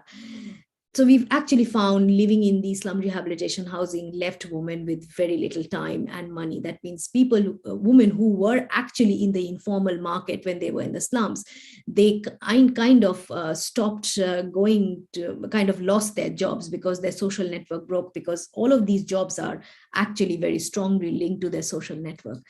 And today we are conducting an exercise with funding from UK Space Agency, where we would be looking at these buildings from, I'm working with my colleagues from Institute of Astronomy, where we would be working to find out what are the heat signatures of these sort of buildings in a much more detail from a satellite perspective. This is just an image that we got as a test case for Cambridge, but it'll be different when we'll do it for Mumbai. And thank you so much, and a lot of acknowledgements to my wonderful students who have been part of either of the projects here. Thank you so much. Thanks, Ranita, for the excellent talk. So there were a few questions. One question is that the mitigating the impact of dead structures. By the way, can you read the questions from the? I think in the chat, right? Yeah. It is also very likely the residents of the slum are mostly not in their homes, except for the times they come to eat and sleep. That's absolutely right, rightly pointed out. So probably the worst ill effects of these dense structures would only impact to the members staying at the residences all time, which would be a tiny fraction of it. Again, not mitigating the impact of the dense structures on health, but just a perspective. Now, when they were living in the slums, they are very right, because they had a spatial association to the ground, they were spending a lot of time outside. So even if there was high spurts of pollution concentration inside, they could actually escape that. But because the social network broke and there's absolutely no chance with the association to the ground, they do not spend any time outside their residences, that even smaller unit. And that kind of leads to a larger burden of health. There is another question: can't the new construction be made a way that in such a way that the natural parts of airflow, sunshine, preserving the restaurant? Yes, that's what exactly we are trying. So we are trying to kind of develop a newer, much more, that's where the data-driven design kind of comes in, where we have an enormous amount of data that we gather from different sorts of sources that I kind of shared, but that will also help us to design in a much more contextualized way. So we are not generalizing the design for different sorts. So you have to understand this, the success of this policy is so much that many cities in sub-Saharan Africa, Ethiopia are actually adopting this policy as their de-slumming policy or slum rehabilitation policy to provide affordable housing. So any mistakes done in the policy here would actually have a multiplier effect across the world. And this is probably a very good opportunity for us to kind of intervene and say, there is definitely a very good opportunity to live better, or in terms of lesser health and energy burdens, even in high density cities. I'm talking from my personal experience. I have lived in two most populous cities of the world. I have lived in Tokyo, I have lived in Mumbai. The designs are very similar, and yet the quality of life is very different. And that kind of questions that probably we are designing our cities wrong if we are creating more health and energy burdens. Thank you. Okay, so there is a last question by Mr. Rajay. Thanks for the nice talk. My question is, if someone is living in the high-rise building, why data is for poor? What about the... I'm sorry, I haven't been able to expand my scope to a larger or kind of a cohort. There are primarily many issues. One is that in this housing unit, if you remember, I showed you, it's a very standardized unit. And if I want to compare across the cities across the world, they're all adopting the similar 25 to 30 square meters. So it kind of gives us a standardized unit of comparison. And that makes it much more important for us in terms of research. It makes it easier. But when we go into richer communities, the complexity increases. I'm not saying we can't do anything. Also, they have more resources to kind of mitigate the burdens, whereas here there is absolutely very little resource. So it is about designing the baseline so that the burdens are mitigated at a certain level or an acceptable level. Okay, so Professor Niloy, I guess, has a question. So he has raised his hand. Hello, Professor Niloy. Please. Hi. So great talk, yeah, and this is a great research. So also, so this type of design is also found in like UK, France. How are those? Yes, it's a very valid question. So we were looking at social housing here in the UK also currently. And although there are certain compliances in place in terms of ventilation, that they have to meet certain ventilation standards, otherwise they will not be allowed a permit to live in these or kind of build these units. They also suffer from not very similar, but in terms of ventilation and daylight, definitely as a consequence. So designs which have been very successful are designs which could bring in the community space at different levels. That has been very successful attempt. So there are some designs which do work, and in terms of relieving these sort of pressures. But social housing in general across the global north are also faced in certain point around in 1970s, they faced the very similar issues. But then they also had dissimilar context, and that becomes very important because here opening window during cooking is not a cultural, like kind of is an acceptable norm. But in these communities, women would not open the windows during cooking, not only for norms of privacy, but also from dust, and also not being viewed or from outside while she's cooking because she's not very well dressed. Also there's this whole our notion of being kind, that we do not want to throw the food we are eating to strangers. So there's this huge contextual data that differs from context to context, and that is where probably we can design certain things in a different context, and probably this design would have probably worked better in a UK situation where it is not working in Indian situation at this point. Thank you for the great talk. Thank you. Nice meeting you after such a long time. Okay, so I have just one question. So in the advent of this kind of problems, do you see there is some kind of mild perturbation? So after the building has been made, the city has grown and everyone is settled. So is there any like, changing the policy or something that one can make so that, we can bring substantial change, because that's all about the thing, right? Exactly, we can. So one of the solution we actually provided was install extract fans, like not on the window, but above above the window, so that people do not modify their windows. So at least even if they are not opening their windows during cooking, they can actually switch on the extract fan, and that has to come from the developer. Because when you put the reliance on population to install these who have never lived in an apartment unit, let alone other things, they would spend more on buying a 48-inch television, because living in an apartment in Mumbai is associated with the rise in social status, but installing an extract fan doesn't make that social status more relevant.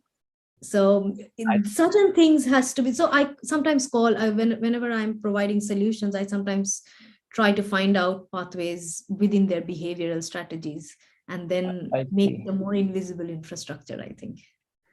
Oh, I see. I see. Okay. Thanks for the excellent talk. And I'll hand over the chair to Professor Nilay Ganguly from now on. Thanks everyone. Thanks. The next two talks are on medicine. And the first talk is by Professor Robert Hoyendorf. And he will be talking on machine learning with ontologies in biomedicine. Professor Robert Hoyendorf is an associate professor in computer science at King Abdullah Institute of Science and Technology, KAUST. Prior to joining KAUST, Robert has research position in Aberystwyth.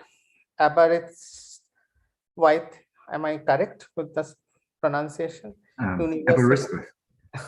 Okay, sorry. Yeah, the University of Cambridge and the European Bioinformatics Institute and the Max Planck Institute for Evolutionary Anthropology. His research focuses on development and applications of knowledge-based algorithms in biology and biomedicine, with main applications in understanding the molecular basis of disease. Over to you, Robert. Thank you so much for the introduction, and thank you for the invitation to this symposium. So far, I think it was very exciting. I will talk today about machine learning with ontologies in biomedicine. And my talk will essentially have two parts. I'll talk a bit about some algorithms that we built in order to enable this, and then I'll show you how to use these algorithms to gain some insight in disease that we would not otherwise be able to gain. So let's start and just look at the kind of data that we collect in biomedicine now. So we get across multiple different levels of granularity, we can collect massive amounts of data.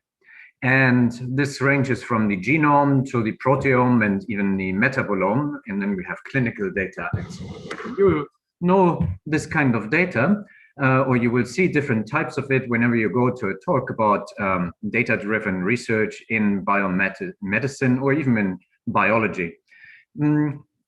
This is getting even more as we're getting technologies which can resolve most of these data types, not only on the level of one sample or one organism, but on the level of a single cell.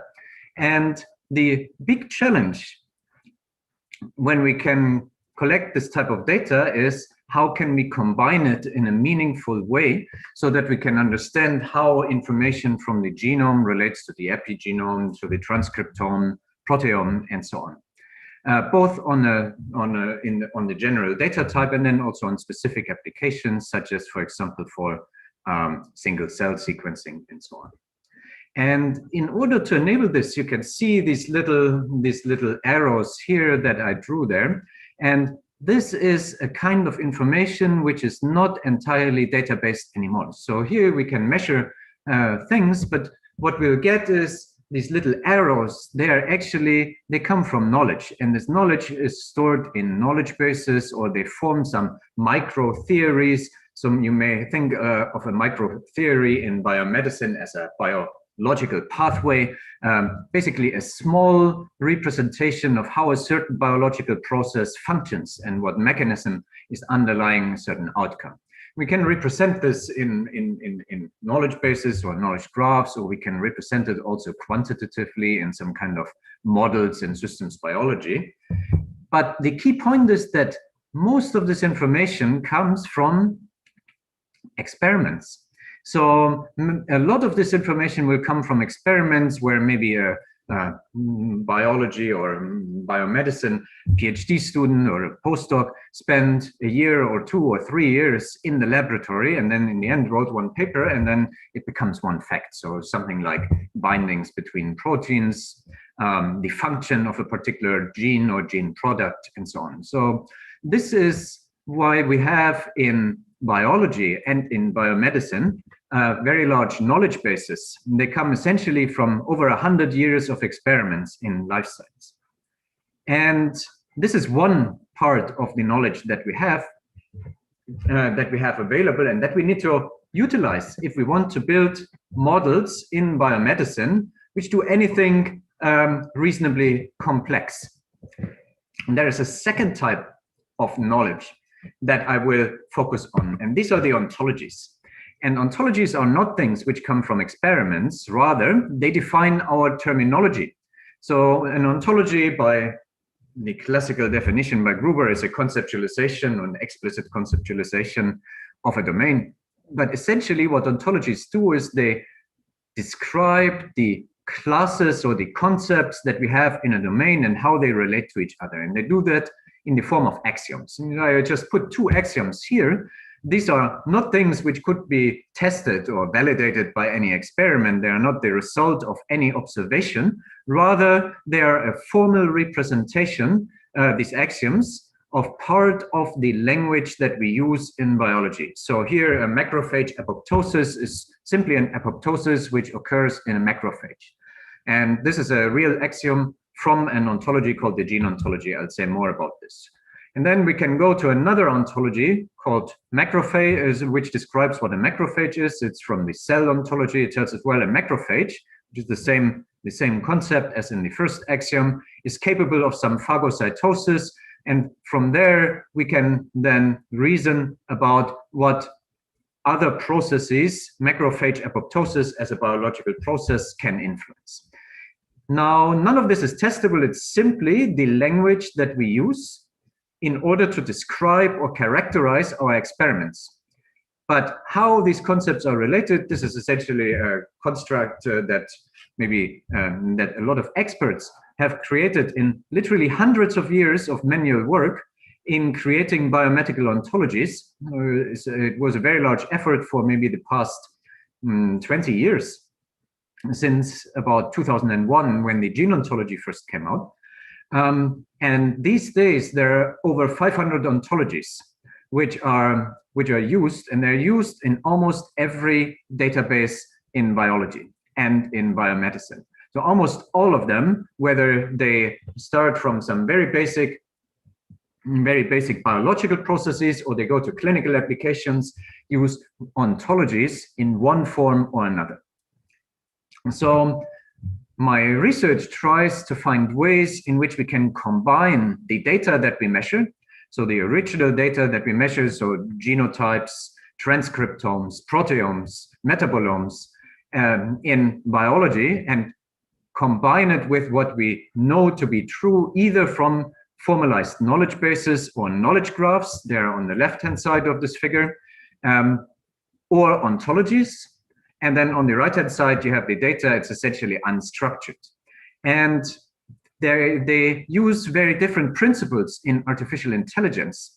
So on the left-hand side, we mainly have symbolic representations. So these are representations which rely on symbols that we can interpret, that we can create, and that we can combine into new symbols, and over which we can reason. So for example, a simple task that we can do on the left-hand side with respect to ontologies and the knowledge that they represent is to ask whether they are formally consistent, so whether they contain contradictions. On the right-hand side, the data is mainly structured. Most of what we are interested in here are recognizing patterns, or to recognize certain regularities, which we can generalize, for example, to predict a certain outcome, a disease outcome, or the trajectory of a biological process. And this is where machine learning mainly is applied. But as I mentioned, we will need to use these connections, or in many situations, we will need to use the connections, so what we know to be true a priori, or based on some experiments. So what we find in our knowledge bases, we have to use this in order to build complex models which can exploit these relations. And for this, we generally use a form of embedding, where we take our symbolic systems, our symbolic representations, and represent them in a space where we can combine it with our data, or where we can add our data in some natural way. And the second part is then the regularities that we want to find in our data, so the outcomes or the relations that we want to identify in our data, maybe a relation between a gene and a disease, or we want to diagnose an individual based on some clinical history together with some image data. We would like to represent this quite often symbolically, because first of all, it gives us interpretability of these results, so we can understand the prediction. We can reason over it, which means we can situate it against what we know to be true already.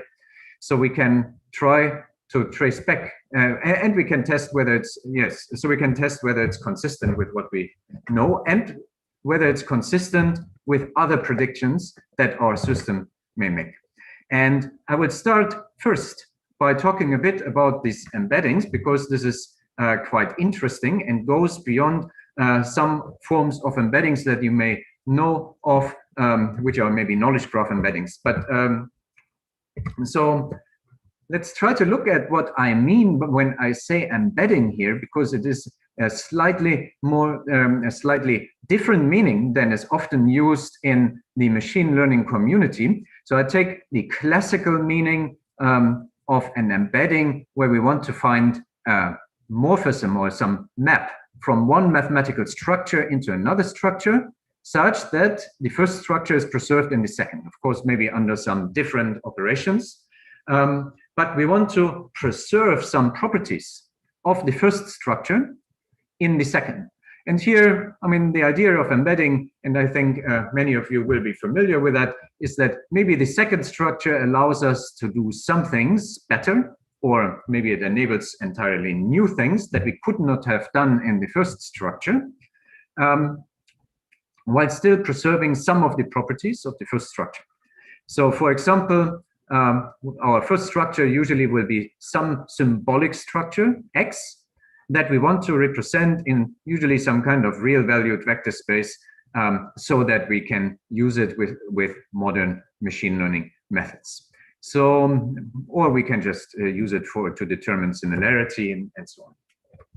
And we basically looked into the specific question of embedding description logic ontologies so these are particular forms, particular ontologies that use a particular formalism, and they subsume knowledge graphs. So knowledge graphs will be A boxes. I will show this shortly in this formalism, but they go beyond just graph-based representations, and we want to embed them in some RM. And we follow three approaches. I'm only going to briefly mention the first one and then talk about the model theoretic approach in a bit more detail, because it's quite interesting to look at it, and then show you how to use them. So when I say we use graph-based approaches, they're very simple and they're quite popular, and they are very powerful as well. But the first question is, when I talk of ontologies, then I talk about axioms in a description logic. So you can see them here on the left-hand side. And the first thing that I have to do is convert them in some form of a graph structure. So I need to have some mapping of axioms into a graph. And of course, you can define, or we can define some patterns where we basically take certain syntactic patterns, axiom patterns, and we represent them as a particular type of labeled edge in the graph. So here we have X subclass Y, then we have an is edge from X to Y, and so on. So there's a little bit more tricky when we have equivalence or disjointness, but overall, this is something that we can do.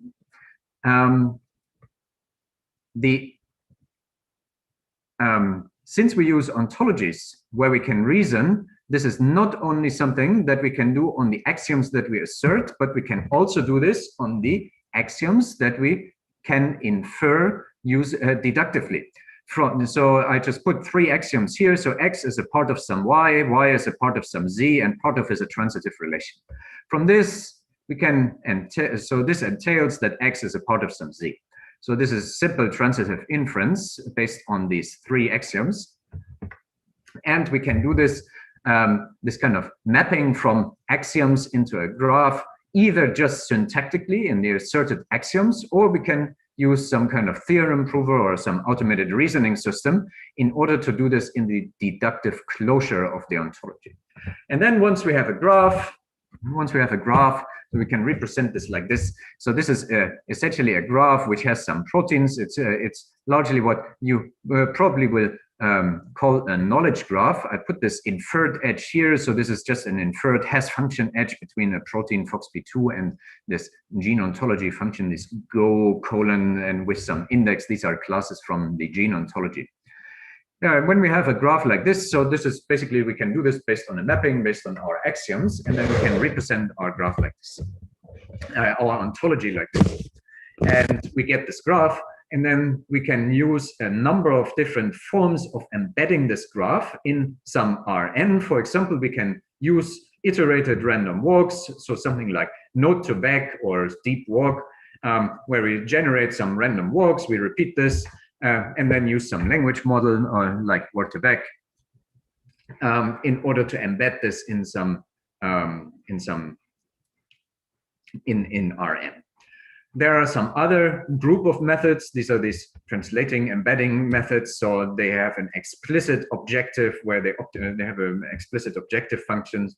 It's based on some kind of analogy based on relations. We would essentially have within some vector space, we basically have that FOXP2 plus binds has to become more or less equal to MET. In this case, if we have this FOXP2 binds MET edge. So there are a number of different ways of embedding these graphs, and then we can use these embeddings. We can maybe use them for some clustering, because then we just use some similarity measure in Rn, like cosine similarity or some other similarity measure in order to compare them, or we can just use them as an input to some neural network model or some other model in order to predict, for example, edges, or do some kind of graph completion, or infer some edges which would likely be true given all the facts in this graph. And we did this quite some time ago. So 2017, we tested this. We just started with a very basic graph where we try to predict the relations. So essentially, we took this graph on the top where we have drugs which target certain genes or proteins. We have drugs which have side effects and they treat certain diseases. Diseases have phenotypes or symptoms. Genes are associated with certain phenotypes. Usually when there is a mutation in this gene, then somebody has maybe a disease with these phenotypes, and genes have certain functions. So it's a very basic, and genes cause certain diseases, yes. So we represented this, and you can see, fine, we can then, we remove some of these edges, then we train some machine learning model, try to predict these edges. This works very well in some of these tasks. So the interesting part is we can do this very generically. Each of these is its own task in bioinformatics. So there are hundreds of papers written about each of these interactions. So in some of these, we could basically get state-of-the-art performance at the time for some of these tasks. But I want to point to something else, because you can see that I report here the performance of this model without including the deductive closure, so without any form of symbolic inference, and with symbolic inference. The idea is that we would either deductively close this graph, or we would not. We would simply just generate our graph based on asserted axioms. And the second one, with reasoning, means we use these inference rules, probe the deductive closure, and then we create a more complete graph. And what I had really hoped to see at the time was that, well, if we add symbolic inference to this task, then, well, our performance will improve because obviously we have some additional information which is probably very difficult to exploit by our machine learning model alone, and it will not be easily represented in the embeddings. Turns out that this is not the case. So you'll see that there's almost no difference, sometimes a little bit better, sometimes a little bit worse, but there's no significant difference between using this with or without reason.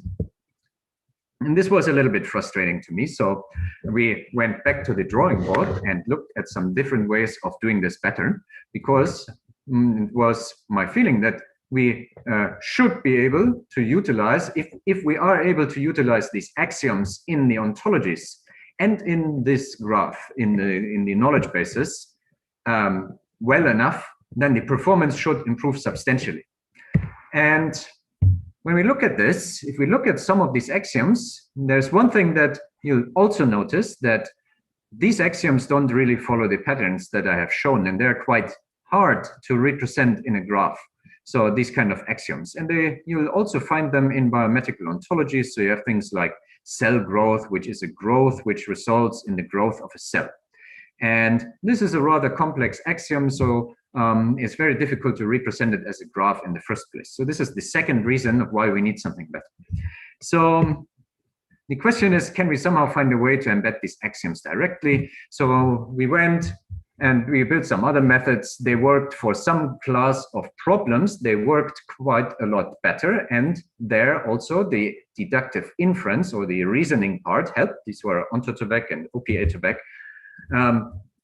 They are the idea, because I'm not going to say much about them, the idea of these methods is that we simply apply a language model on the axioms themselves, and then we can combine it with various forms of other information. So, but none of these, if you use some kind of common language model, then there is no way in which we can make use of the a priori semantics that we know these axioms are supposed to have. And for this, I need to explain what I mean by this. So when we look at semantics or semantic structures, then we need to talk about sigma structures or sigma algebras or interpretations. So we have, usually this is a standard form and it's for a particular type of description logic called EL. This is the syntax and the semantics. So we have syntax, and on top, on the first one is the top concept, and on the right-hand side we have a domain, which is some non-empty set over which we generate some interpretation. And then we have nominals, they're interpreted as singleton sets, and so on. So this is the standard way in which we define the relation between syntax and semantics in first-order logic or fragments of first-order logic. And our idea was then, if we have an ontology with a signature sigma, so a signature here is just the symbols that we use. So we have the symbols that we use, the relations and classes that we have in our ontology.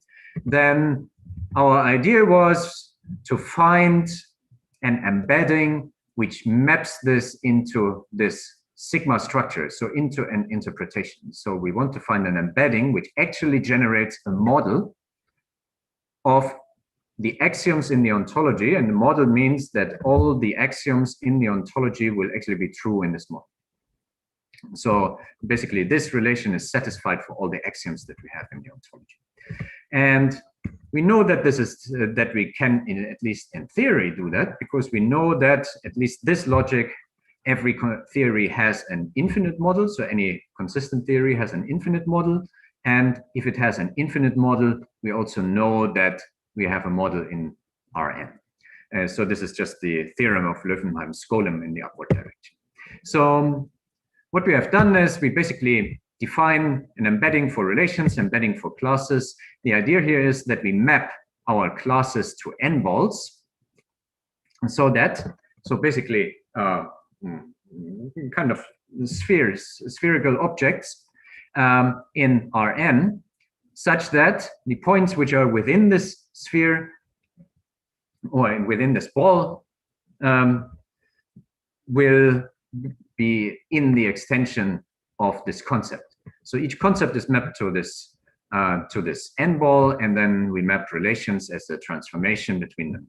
Then we use the axioms of our theory as constraints to build this, and we have some preliminary So just in the interest of time, I'll just skip through this a little bit. So we can eliminate our A box, so we can focus on a set of normal forms, a standard way to reduce this.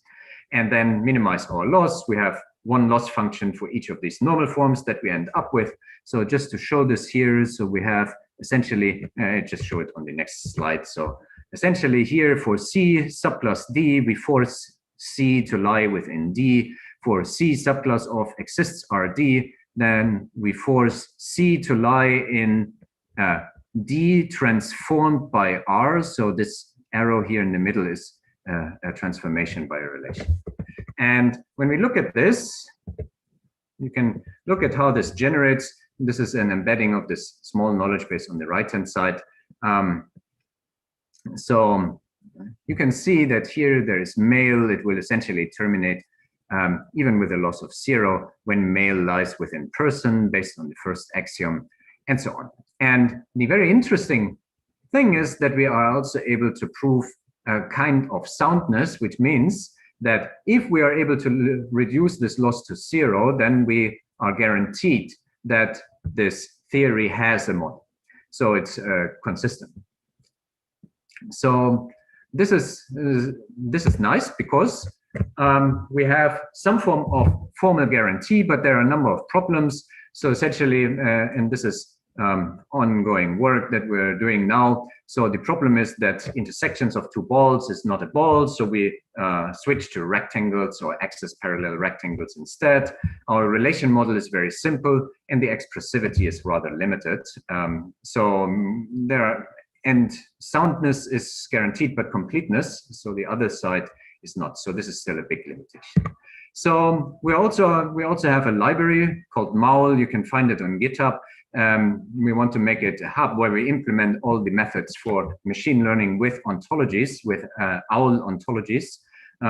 So we call it MAUL, and you can look at it. You currently have to look at the develop branch if you want to find some useful information and algorithms, but all the algorithms that are in here and quite a few more are implemented in this library. So this is fine. So this is the part for the embedding. So let's look at what we can do with this. So I start with talk about two stories here.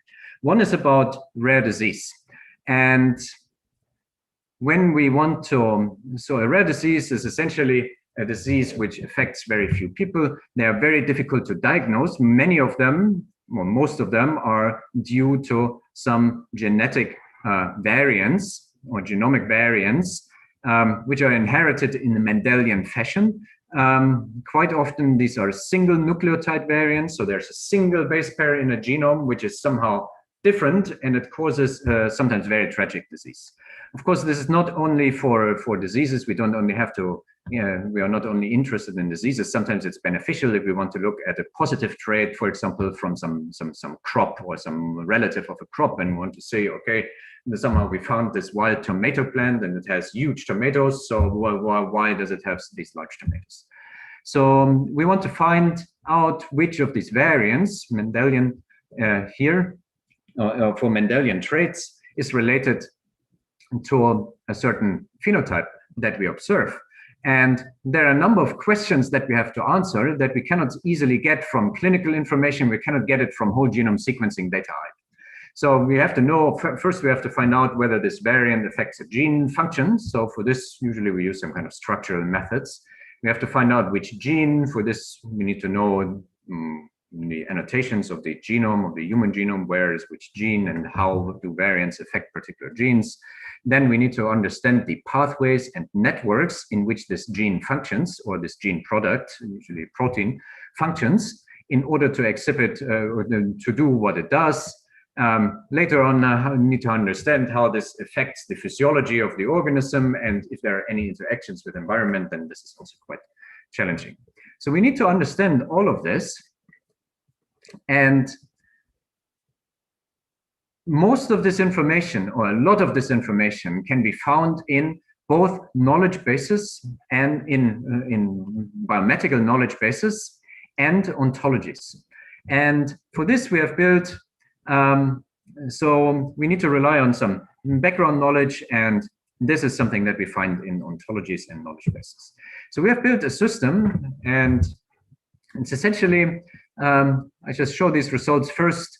So it's essentially a system which takes a phenotype, which is essentially the signs and symptoms of an individual with a rare disease, together with whole exome, whole genome, or some kind of genomic information, so sequencing data from this individual, and tries to find out or determines which variant causes this phenotype. And there are a number of tools. So ours is called PVP, for PhenomeNet Variant Predictor, I think. And so we have various forms of this. And you can see that this works quite well, better than related methods, mainly due to our ability to utilize more background knowledge, biological and medical background knowledge, in the form of ontologies. And I'll show you, so this is for single nucleotide variants, but I'll show you how this works on a bit more complex example. And this effect, this is related to structural variants. It's more interesting to looking, and most of this is also true for single nucleotide variants.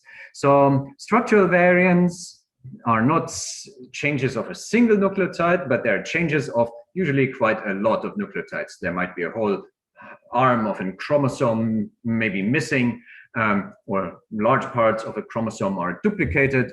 And there's quite a large amount of structural variation in the human genome, and there are many associations with disease. So many of the structural variants have the possibility to cause a set of abnormal phenotypes. But the problem is that now we are not even dealing with a single gene, like a single nucleotide variant would normally affect only a single gene. Now we are dealing with things which may affect hundreds of genes if we are unfortunate. So we need to add some additional models. So we have built a system called Deep SVP. I'll briefly describe how this works. So it takes two inputs. It takes as inputs phenotypes.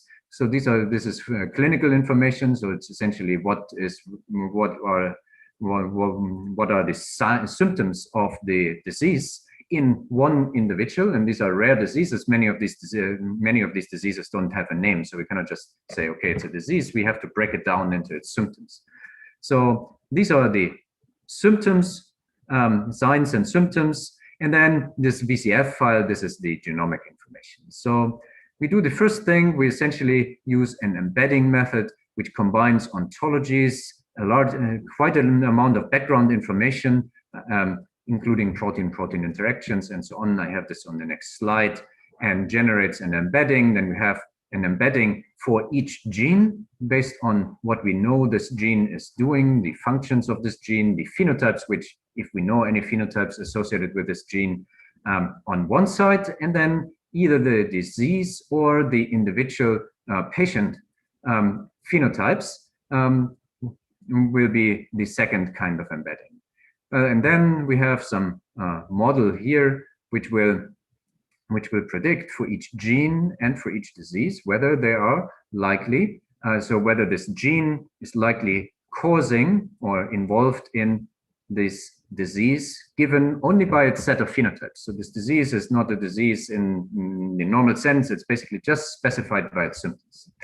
And this is important because, well, we don't have the disease name. We want to find this out. So the second part is, so this is basically standard. We have some annotations, different type of features. So how many genes are affected by the structural variant? So how long is it? In what region of the genome does it lie? So is it maybe something that is very common in a population, or is it something that we have never seen before? So this kind of set of features we generate here. And then there's an aggregation function. And this aggregation function here takes possibly multiple genes, and then needs to find out how this might relate to this structural variant. And we use two aggregation functions, and they correspond to two different modes in which this structural variant would cause phenotypes. One is a maximum, simple max function, which means that there is a single gene in this large variant, which maybe affecting 100 genes, but there's only a single gene which causes most of the phenotypes that we see here in this individual. And we use an average. We can also use a top K, but we use an average as a second way to aggregate, where we assume that somehow all of them contribute, maybe different, they have different contributions.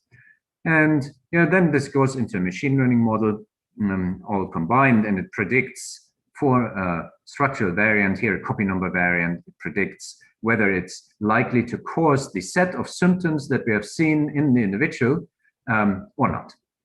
So when we, there is a second issue, and this is that we have very little information about genes. So by using these embeddings, we essentially implicitly learn to predict gene to phenotype associations. And we learn to do that from the functions of gene products, the anatomical side of gene expression. So where in the body is this expressed, the cell types in which this gene is expressed, and some information from model organisms. And this is all integrated, then we can embed this and use this. So when we look at this, this works way better. So the bottom three are our baselines here. So this is essentially what we would use if we had not done this. But you can see that this is that this works quite well. This works very well. There are different ways. So this is basically average and maximum aggregations. Then we test this for different ontologies. So this is basically doing this only based on gene functions, mouse phenotypes, human phenotypes, cell type, anatomical site of expression. And here the union means we combine all of this together. So you can see that we can improve substantially by making use of background information, not only in knowledge bases, but also in the ontologies. So this is something that is very nice. And okay, so I have not much. I have one more point that I want to make. So I want to talk about a second application of our embeddings. And this is predicting drug target interactions. And it's very interesting. This is very recent work. It was just published a few months ago. And we call it, you see by the title, it's called Drug Target Interaction Voodoo, because I'm going to talk not so much about how nice our model is and how challenging it was, but rather I want to talk about some biases that we can find by using also ontologies, only briefly. Because when we predict drug target interactions, this is not a single task. So we have to answer first the question of what is it that we actually predict here. So one formulation would be, given a set of drugs and proteins, so we have two sets, some drugs, some proteins, we just want to find out of all of them which drug interacts with which protein. This is a very global perspective, and we wouldn't actually care much if all the interactions are with a single drug. So maybe one drug interacts with every single protein, it's very prolific, then we would always be right just by predicting a single drug. You'll see that it's maybe not the most useful perspective to take. So we can also ask the question, given a protein, what are drugs which potentially target this? This is a protein or disease-centric perspective, because if we know this protein is somehow involved in a disease, just as I have shown, maybe even with copy number variants or structural variants or single nucleotide variants, maybe we want to inhibit this particular protein. So we are looking for a drug which inhibits this.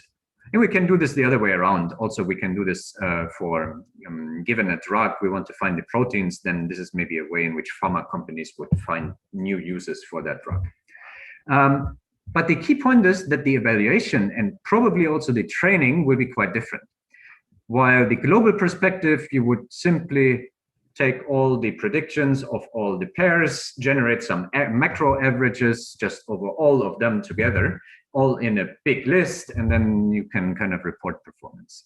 If you do this per protein, then essentially you have a specific classifier for each protein. So you need to compute and report micro averages. And same thing, you will probably have to split differently because the dependencies that you assume your training and testing data to have will be different.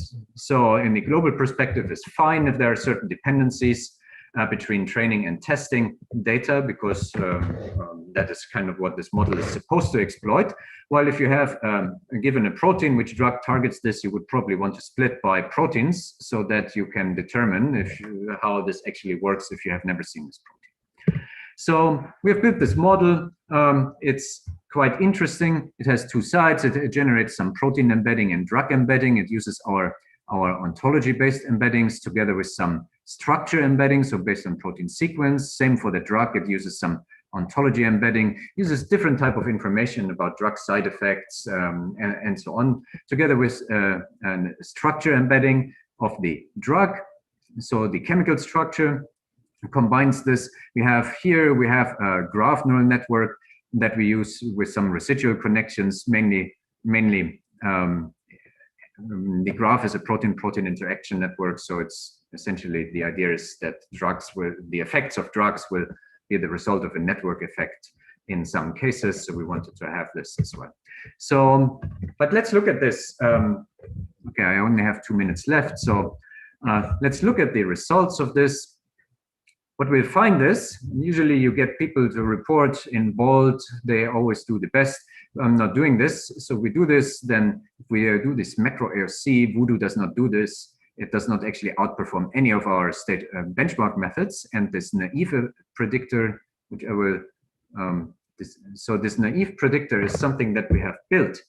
And all this naive predictor does is it ranks for protein, it simply ranks every drug based on the total number of interactions that are known for this drug.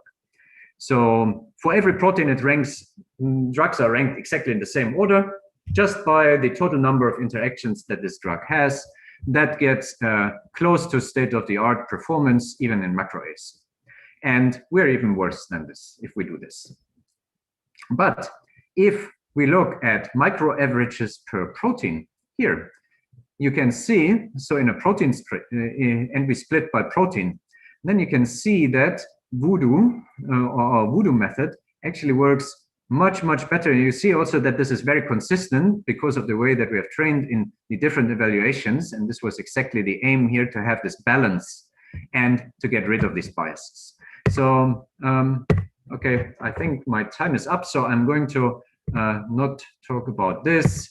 There are a number of biases that you can find in drug target interaction prediction, and it's not a single task, it's multiple tasks. They're quite often conflated. If you want to know more, you can look at our paper. It's just out in bioinformatics on this. So I'm going to skip this and we'll conclude. What I'm trying to say here, or what I was trying to show, is that the domain-specific knowledge is something that we need to utilize to build AI models that are robust and that will work in or will be able to solve complex problems. And this is not my idea, so this goes back to a very long time, Feigenbaum. He proposed this for search in discrete spaces. But essentially, I think this theme that in the knowledge is the power is as current now as it was in 1977, only that the type of search has changed from search in discrete spaces to search in continuous spaces or in vector spaces through optimization algorithms. And the embedding methods that I have shown and some of the applications where I've shown you how they work will be able to make some domain-specific knowledge available to machine learning models. I want to thank my group and thank you very much. Thanks, Robert. That's a great talk. And I see the number of questions are also too many. So let us start. Shomak, you want to go? Sure. Yeah. Thank you, Robert. Fantastic talk. And I really like the fact that you have succeeded in integrating this type of structured knowledge in bioinformatics. I have a specific question. Can you please repeat, how did you compute soundness? Because based on that existential, I think, language, EL language, right? Existential language, even there is existential quantification. So even there, I think you will need a lot of approximations right? Even without universal quantification. So I would really be interested in knowing approximations. Yes, this is a great question, because I kind of abuse a little bit the notion of soundness here. And I also have to say that the result is to a certain degree trivial. So soundness here, by soundness, I specifically mean that if we are able to reduce the loss to zero, so if we can solve this optimization problem, then our theory is guaranteed to have a model. That is, of course, true. So without the other direction, the trivial way in which this can be true is if we can never reduce our loss to zero. So if our loss is guaranteed to always be higher than zero, then this proof is trivially true. So there are some additional assumptions. There are at least some non-trivial cases where this actually works. This is not one. But I think you're referring to this kind of existential restriction. What we are trying to do here is that we are trying to embed the axiom, so this is C subclass exists RD, in such a way that all the points within the space that lie within these circles, within these balls are classes, so that lie within these circles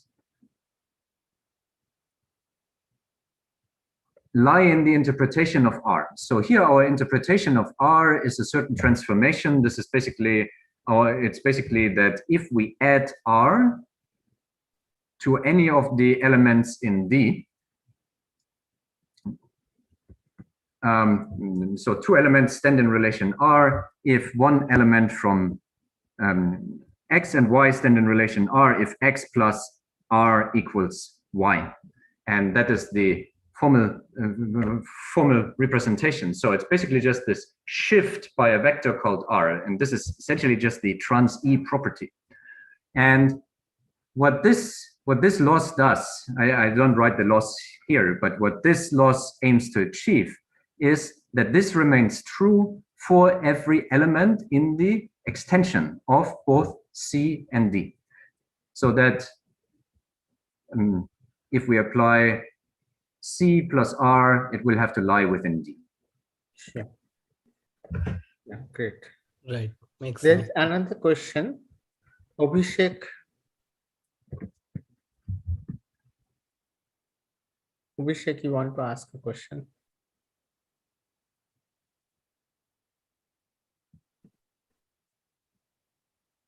Abhishek? Okay. So there is one more question. Let us take one more question. So can embedding be used for detecting aggregation prone regions in protein aggregation models? Are there any embedding softwares available? So this is from the just a second, I'm not sure I get the question. So it's in the QA, the last question. I'm taking the last question. Can embedding be used for detecting aggregation prone regions in protein aggregation models?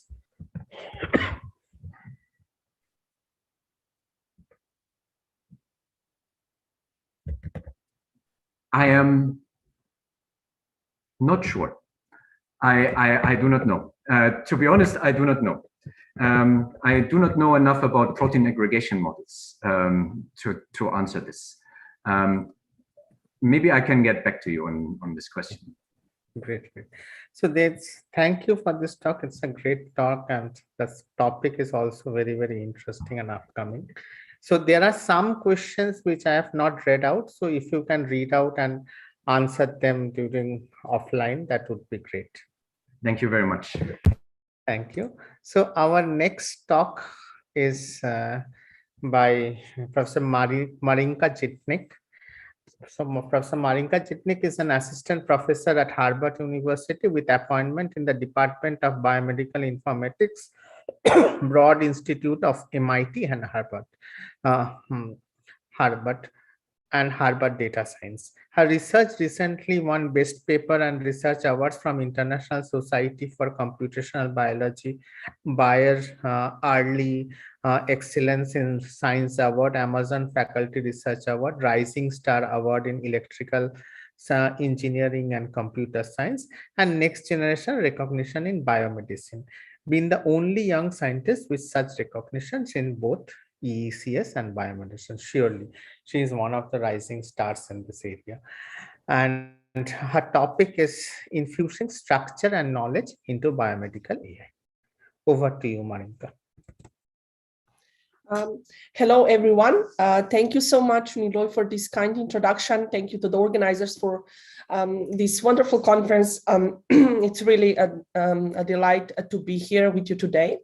So I will talk about infusing structure and knowledge into biomedical AI. I'm sharing my screen as well, so I hope you can see the first slide, and we'll go from there. So the papers, data sets, and code that I will be describing and highlighting throughout the talk are all linked from our lab website.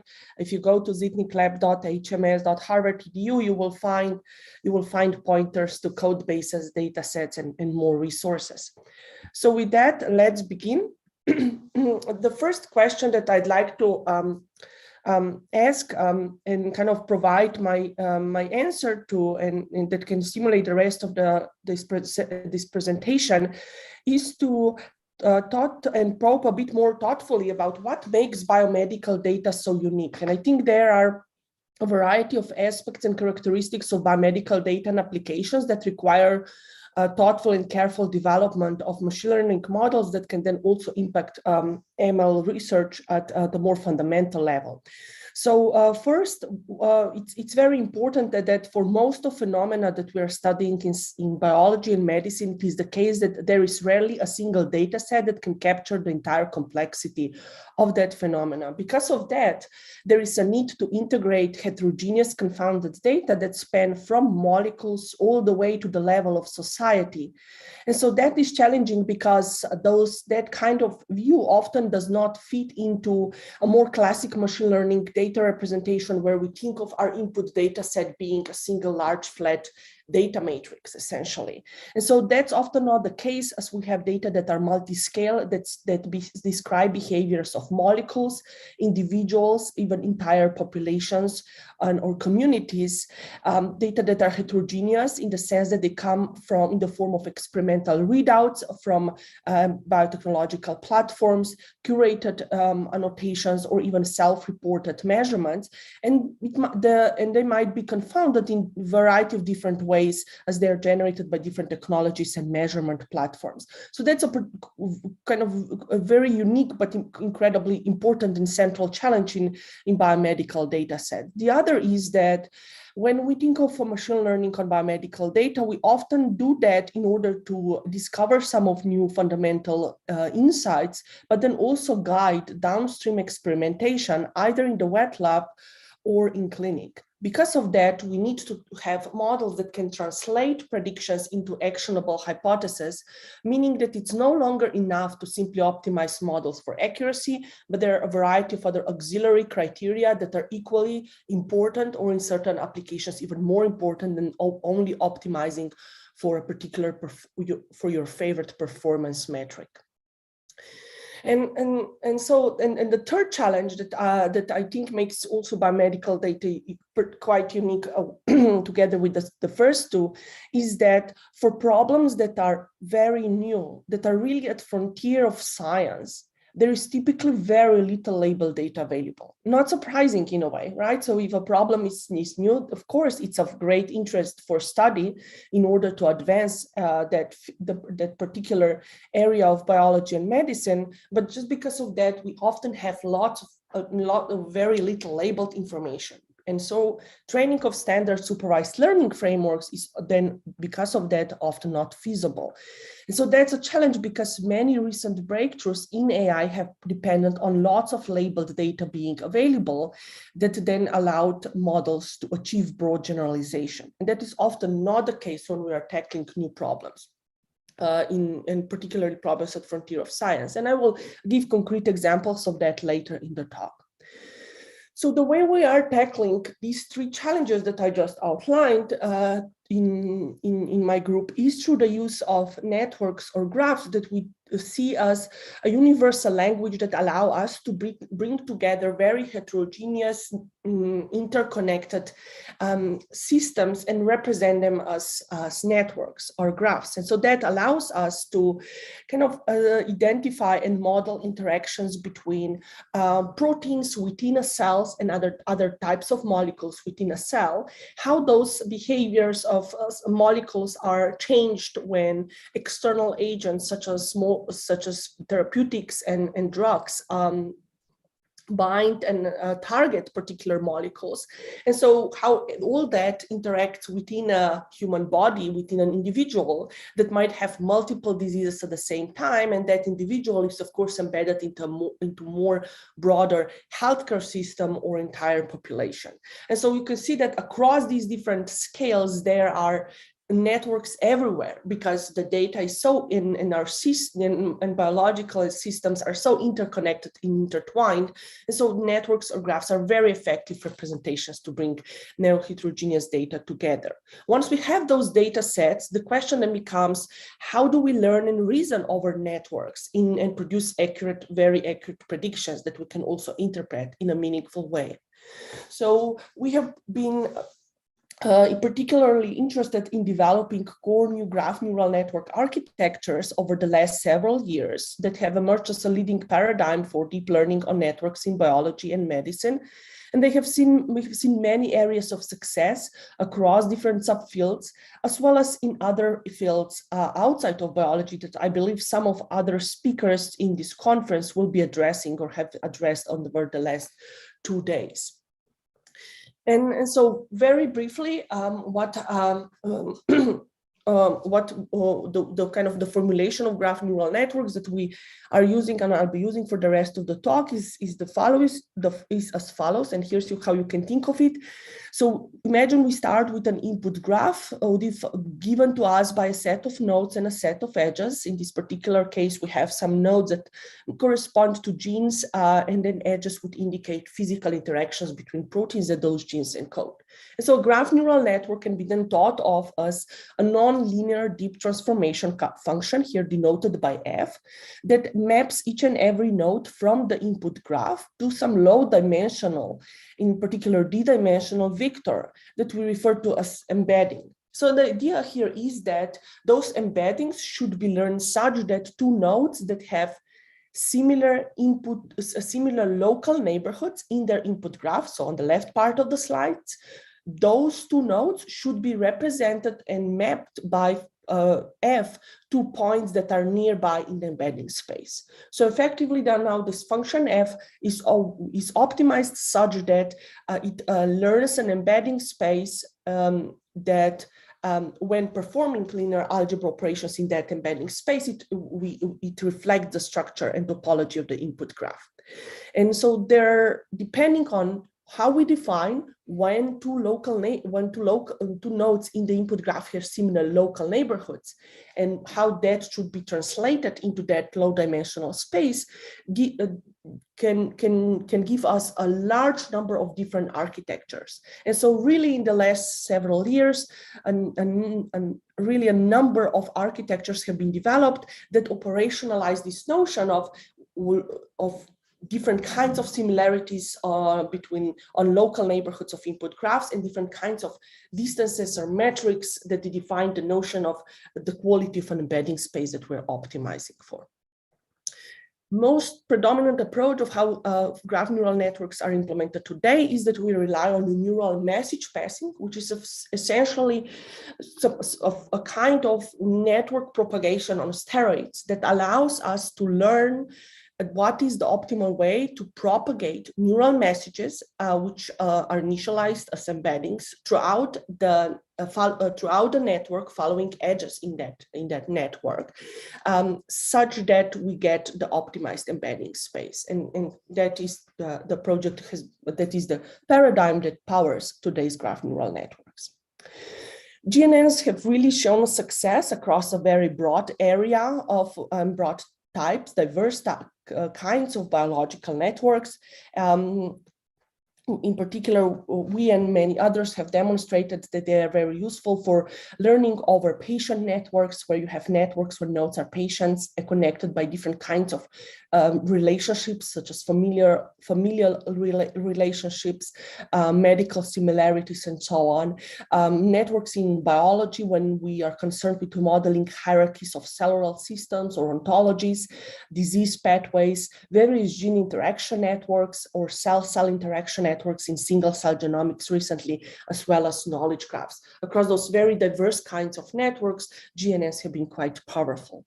And so with that introduction in mind, my plan for today's talk is the following. I would like to highlight two topics, and the first will be about how important it is and how it can be achieved to infuse structure into biomedical AI algorithms. And particularly, I'm interested in a very challenging setting that relates to few-shot learning for graphs.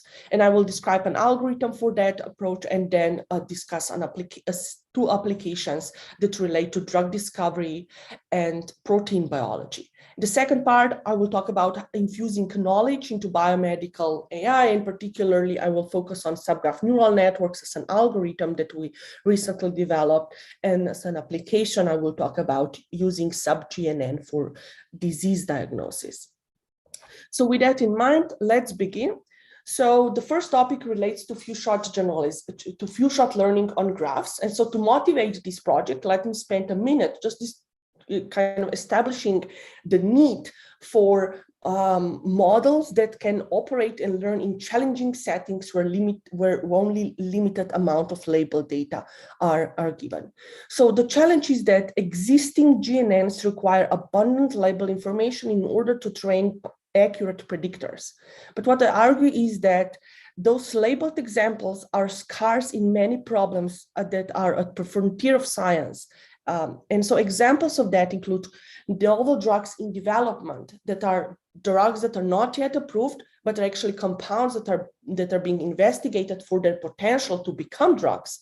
And so there is very little label data available about them. Essentially, no information about how those drugs would behave in patients, because of course they were not yet given to them.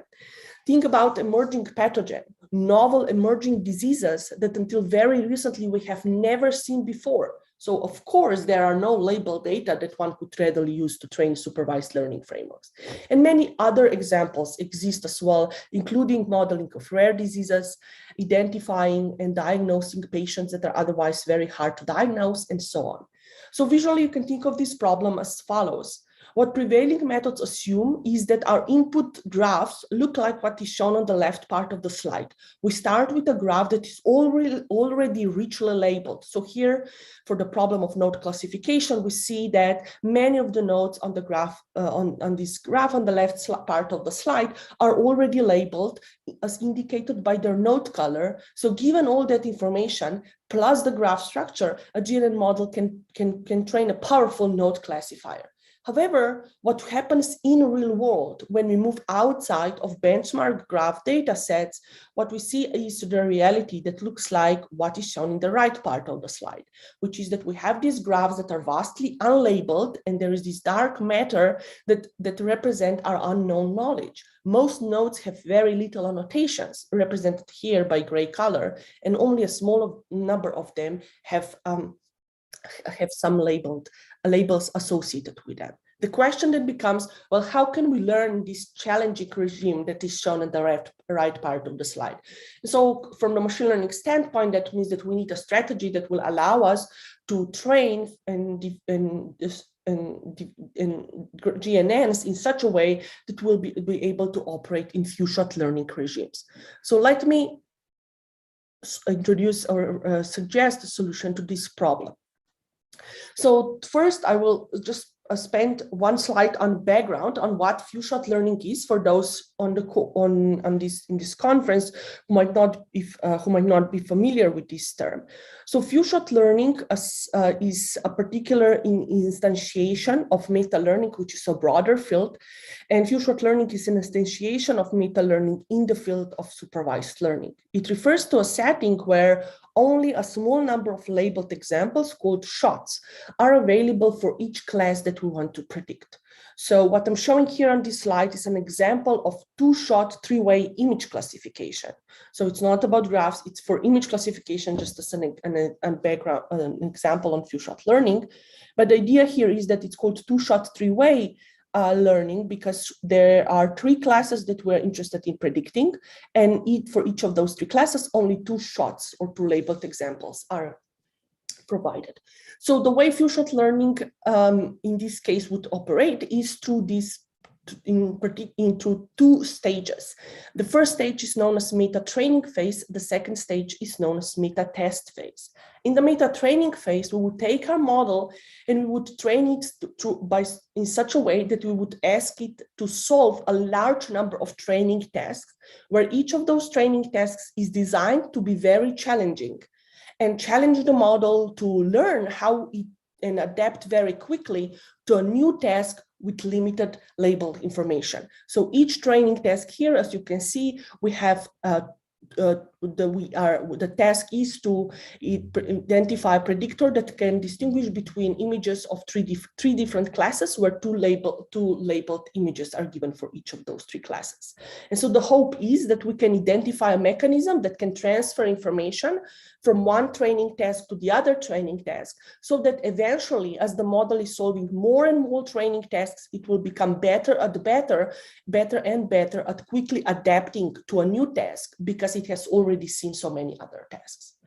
And so when that stage finishes, then the second stage is the meta testing phase, which is actually the phase that is concerned with training a predictor that we really care about. So in this particular example, at test time, imagine we would want to build a classifier that would be a duck versus dolphin versus chicken classifier. And even though we might have only two images for each of those three classes, few-shot learning would make it possible to train a powerful predictor, an accurate predictor for this particular problem. So what we want to now see is with kind of this particular framing and definition of few-shot learning, well, how can we have a strategy that would allow us to train graph predictors with so few labeled data points available. And so what I will outline is an algorithm called GMeta, which is a general algorithm for few-shot learning in graphs. The details, as well as a theoretical characterization and extensive benchmarking of GMeta is described in our paper that we published at recent NeurIPS. And so the way GMeta works is that similarly, that it also has two stages of training. And so in the meta training phase, we define a large number of training tasks. I'm showing here an example where those tasks are all node classification problems. But in each training task, we ask the model to learn, in this case, node classifier by that can distinguish between different between labels that are represented here by different shades of yellow. And so when the model is trained on training task 1, we define a mechanism, which I will outline next, that allows us to transfer the knowledge that it has learned from training task 1 to effectively provide initialization for training task 2. And then repeat the same process on training task 2 and then proceed to training task 3 and so on. And so that we are doing that because at meta test time, when we ask the model to build a classifier that is now need to generalize to a new label set, here represented by blue colors, that has not been seen before, the GMeta model can effectively do that with only a few blue examples of blue labeled nodes. And that is because the model has been primed before on can be effectively initialized by solving those yellow labeled sets. So a bit more formally, the way we can think of this particular instantiation of GMeta, where we would have a single graph and would be concerned with node classification tasks, is that imagine we have as a particular graph G with some distribution of labels that are denoted by Y. So what the goal in this graph meta learning setting is that or we want to identify and design a meta learner that would be able to quickly, to quickly adapt to an unseen label set, Y star, by learning from tasks from other label sets, Y. And so pictorially, that means that we have a single graph. Some of these examples of classes from one label set Y and others, and the goal is to use that as effectively as possible to generalize to a label set Y star that has no overlap with Y. So this is a setting of meta learning that is defined on a single graph. But GMeta is a general strategy. So for those who are interested and would look at paper, will see that it is possible to use GMeta in settings where you have a data set of many different graphs, as well as it works for any graph machine learning task, including link prediction and graph level classification. The key idea that allows GMeta to quickly adapt to a new task with very few labeled examples is the notion of local subgraphs. So the idea here is the following, that when we have our input graph with only a few labeled nodes, and we are training our neural message passing network F that will embed those nodes to d-dimensional embeddings, what we also do in addition to learning embeddings, we learn subgraph signature functions. So for each and every of the training tasks, we learn a signature that is generated by a signature function, and that signature represents and describes the task in a very effective manner. That signature function is defined by looking at a local or enclosing subgraphs around nodes that are labeled nodes in that particular task. And so every task is then represented as a form of distribution over enclosing subgraphs around nodes that are labeled in that task.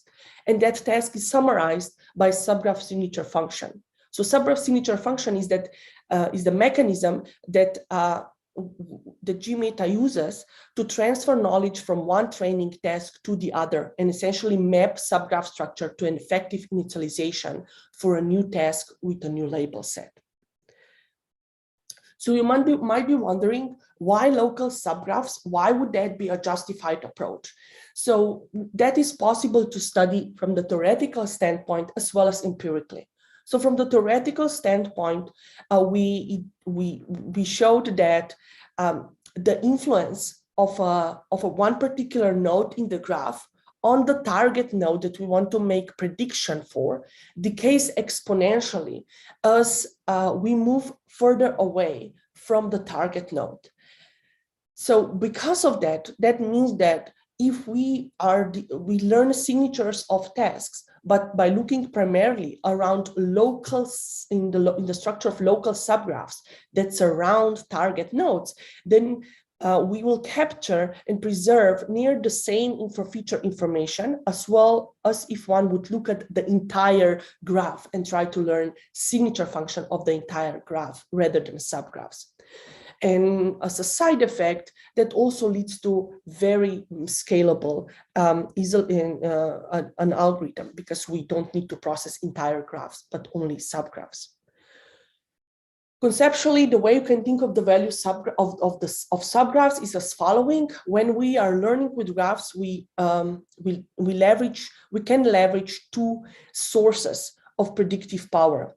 The first source of predictive power in graphs is typically label propagation. So with label propagation, the idea is that nodes that have the same label, they will be found nearby in the graph. They might be direct neighbors, or they might be relatively close to each other, reside in the same region of the graph. And so when the other source of predictive power in graphs is structural similarity, where nodes that have the same label might not reside in the same region of the graph, but they might have similar network shapes in their local neighborhoods, even though nodes might be actually quite far away from each other. So the reasoning for GMeta is then the following. When labeled information and labels are very scarce, then simply relying on label propagation will not be sufficient. When only a handful of nodes are labeled, it is challenging to reliably propagate labels through entire graphs and rely on label propagation. And so in those settings, we need to better leverage structural similarity. That is exactly what GMeta does by learning those subgraph signature functions to describe tasks effectively. So more of the details from the theoretical end about GMeta are described in our paper, but I will now move to what I think is an exciting application of GMeta to the problem in drug development, and in particular identifying the novel therapeutic opportunities for emerging diseases. So to motivate that work, I will discuss a bit the need for rapid therapeutic innovation in times where we are faced with unprecedented health emergencies. So one of them is certainly when we're faced with pandemics, they demand development of safe and effective therapies at unprecedented speed. And so that is a challenge for drug discovery and development nowadays. Why? Because the development of new drug from scratch relies on iterative cycles, experimental and clinical testing, and approval of new drugs that takes on average between 11 and 16 years and costs between $2 and $3 billion to develop a new drug from scratch. That is not feasible in times when rapid therapeutic innovation is needed. So the challenge then is how to compress, or is it possible to compress years of work into months or even weeks through the use of novel data sources and powerful machine learning algorithms. So the project that I will describe took primarily place between March 23rd last year and June 15 last year. During that span of just 3 months, we were able to identify relevant data sources, train our graph neural network predictors to identify what drugs might be promising therapeutic opportunities for a novel emerging pathogen, and then send those algorithmic predictions to experimental laboratories that validated predictions and identified drugs that were predicted that also experimentally were confirmed in human cells. And so this entire project is described in the paper that we published at PNAS earlier this year, and I will highlight it over the next few slides. So the first thing that is important to discuss is certainly what was the data sets, was the data set that we used for this project, and what was the experimental setup for it. So to identify therapeutic opportunities for COVID-19, we constructed a large knowledge graph, and that knowledge graph consisted of has the 4 key components. It consisted of first the human protein interaction network, which is a network where nodes are proteins connected by edges representing physical contacts between proteins in cells. And so that genome-wide protein interaction network was supplemented by additional edges that linked proteins to drugs based on what are proteins that each and every drug that is approved in the US targets, and by binding to them. In addition to then drug target edges, we also had edges between proteins and diseases that indicated information about what proteins are associated with the onset of certain diseases, in the sense of when proteins are malfunction for a variety of reasons in terms of their errors in genetic code or folding, there is increasing chance that the disease will develop. And for those diseases that were common diseases with some available treatments already that existed and were on the market, we had information about, well, what drugs approved for use in the US treat what kind of diseases. So given that knowledge graph that consisted of protein nodes, drug nodes, disease nodes, and edges between them, and common disease and treatments for common diseases, the question was, can we use that to identify candidate treatments for COVID-19 in a zero-shot manner? Why zero-shot manner? Because for COVID-19, there were 0 available therapeutic opportunities or drugs at that time. And so there were essentially no labeled examples available for COVID-19 class in our case, which is then a zero-shot learning or extreme case of zero-shot learning setting. So when I was talking about the view of the data set on the previous slide, with this you can be visually represented through this cartoon, where what we can see is the underlying human protein interaction graph, which is shown by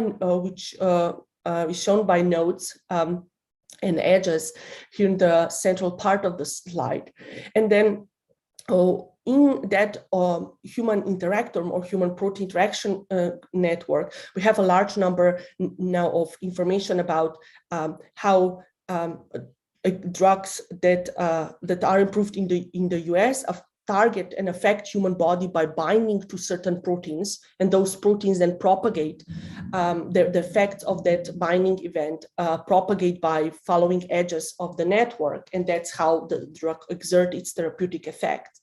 And for COVID-19, the way we represented it is by relying on the information generated by Gordon et al. From UCSF, and their team has expressed 26 out of 29 SARS-CoV-2 proteins, and then used mass spectrometry to identify 332 proteins to which viral proteins bind.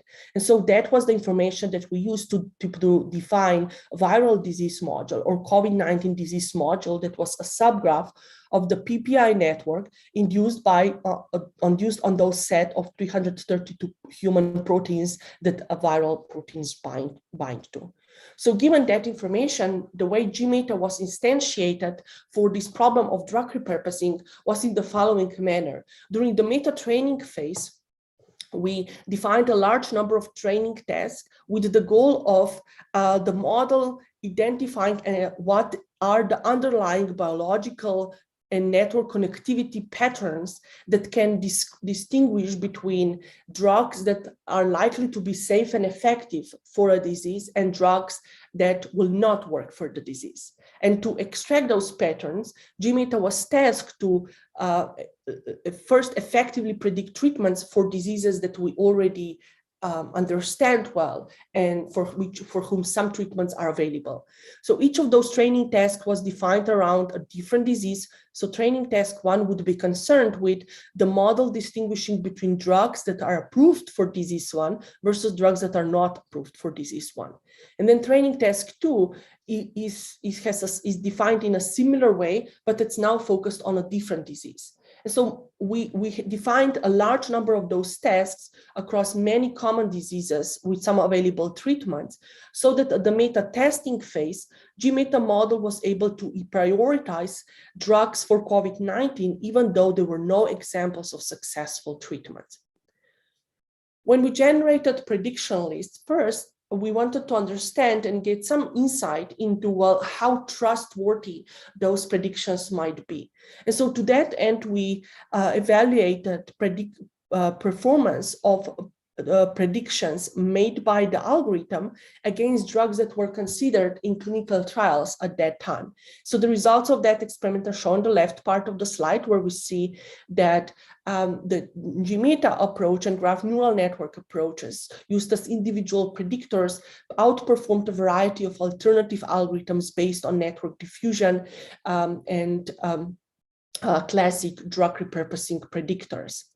So that has motivated us to really take the power of GNN predictors and combine them with more classical predictors to get a final prioritized list of drugs that could be used by our collaborators who work on the experimental side. So to that end, we teamed up with National Emerging Infectious Disease Laboratories in the US, and our collaborators there took predictions that the models made and that the model was most confident about and whose explanations were reasonable and those explanations were identified by some post hoc explainability methods that we have developed. And so they took those top predictions and they screened them for efficacy against SARS-CoV-2, first in African monkey cells and then in human cells. The result of that process was that by screening top-ranked, top-predicted drugs in human cells, we obtained a near 62% success rate, which is in sharp contrast with 0.8% success rate or hit rate that one would get with, by doing the screening in a non-guided manner, in a manner that would not be assisted by the outputs of these algorithms. And so this is an order of magnitude better hit rate among top ranked drugs than what would be possible by alternative approaches. And we kind of found it particularly exciting to look at. And so then next I would like to in the remaining time that I have, change the gear a bit and talk about infusing knowledge into the kind of the challenges and opportunities that lie when we want to infuse more of the domain knowledge into biomedical AI, in addition to introducing structure. And so to that end, I will spend a bit of time motivating the need for moving beyond classic learning tasks in graphs and what kind of new applications and problems we can tackle with those new frameworks. So the motivation for this part is the question of disease diagnosis. So the way diseases are diagnosed in clinic is typically that a human expert, in this case clinician, would make an informed decision based on a large number of different kinds of signals or information that they have available about patients. So one of the central part of that are phenotypes or symptoms that a patient has. So phenotypes are defined as an observable characteristics that typically result from interactions between genotypes, molecular behaviors within an individual, as well as the environment where that individual lives. And so physicians utilize standardized vocabularies of phenotypes or symptoms to describe human diseases. And so the question of diagnosis can then be defined as a problem of matching between now sets of phenotypes that a patient might have and a particular vocabulary of diseases that current medicine knows.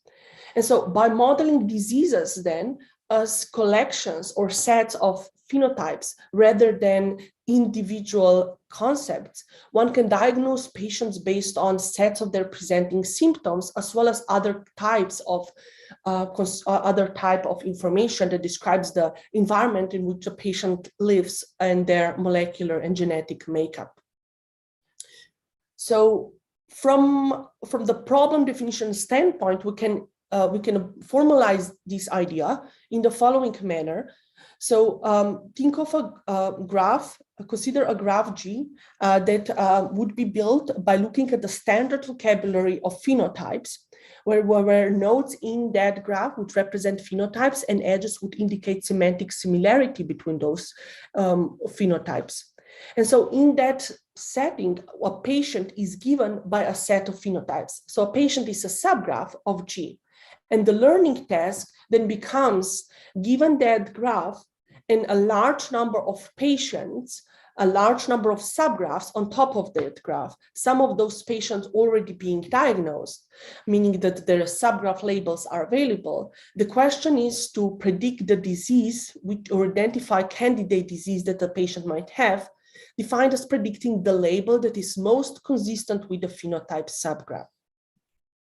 And so that effectively means that what we need to do, we need to have a model that will make predictions at subgraph level, rather than the level of individual nodes or edges. And so to that end, we have recently developed a model known as subgraph neural networks. And the details of the model are described in this NeurIPS paper, but I will just try, in the interest of time, define the problem and then leave the details, defer the details refer interested interested in the audience to look at our paper.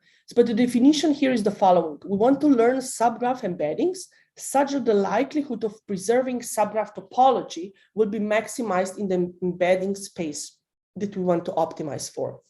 So the idea is that we start with our input graph that, that consists of an underlying base graph overlaid by a large number of subgraphs. Here's an example with just five subgraphs S1 up to S5. Given that as input, we want to design a function that will embed those subgraphs such that for S sub I and S sub j that have similar subgraph topology, they will be embedded close together in the embedding space. And so what we have developed is a subgraph neural network that can achieve exactly that. It can disentangle distinct aspects of subgraph topology that we characterize in the paper and model as separate channels that capture position, neighborhood, and structure of subgraphs. And then it can embed on the fly any subgraph you would have and generate a powerful embedding that can then be fed into a downstream classifier to predict labels for those subgraphs and therefore aid in diagnosis. So perhaps I will just show one final slide of results for this particular test that I used to motivate this part, where we looked at the two problems. In the first one was related to identifying neurological diseases, and the second was related to identifying a class of metabolic diseases. And what we found is that subgraph neural network sub-GNN outperforms baselines by an average of 77% when looking at its performance on synthetic data sets, and by up to 125% when we look at them on real-world data sets, such as HPO Neuro and HPO METAB data sets. And in particular, the different channels that sub-GNN has allows sub-GNN to comprehensively consider and disentangle different aspects of subgraph topology. So we think and believe that this really creates an exciting opportunity to move away from simply performing node classification and link prediction on graph structure data sets and think of even more exciting formulations. Finally, my last slide, I promise, is the slide where I would just like to answer perhaps a question that some in the audience might have about, okay, how can one start working in the area of drug discovery and development and kind of contribute to this incredibly exciting research field that the therapeutics ML has become, when when it's hard to orient ourselves in the sense of what the data sets are available and ready for machine learning development. So to this end, we have founded an open science initiative that is called Therapeutic Data Commons. And Therapeutic Data Commons is a collection of machine learning ready data sets, leaderboards, benchmarks, data set splits, molecule generation oracles, data processors, data functions, and so on. That is an entire ecosystem that allows machine learning scientists to work on meaningful, relevant problems in drug discovery, retrieve data sets in 3 lines of codes, high quality data sets that are ready for ML scientists to be used and for method development, and then partner with domain scientists who can identify what are meaningful therapeutics tasks in order to facilitate algorithmic and scientific innovation in that space. So with that, I conclude, and I encourage everyone to look at our lab website to find more information about the projects that I highlighted, and I'll be happy to take any questions. Thank you. Thank you, Marinka. Great talk. It's an absolutely fascinating talk and great area. So I will first ask Anirban. Anirban, you have a question.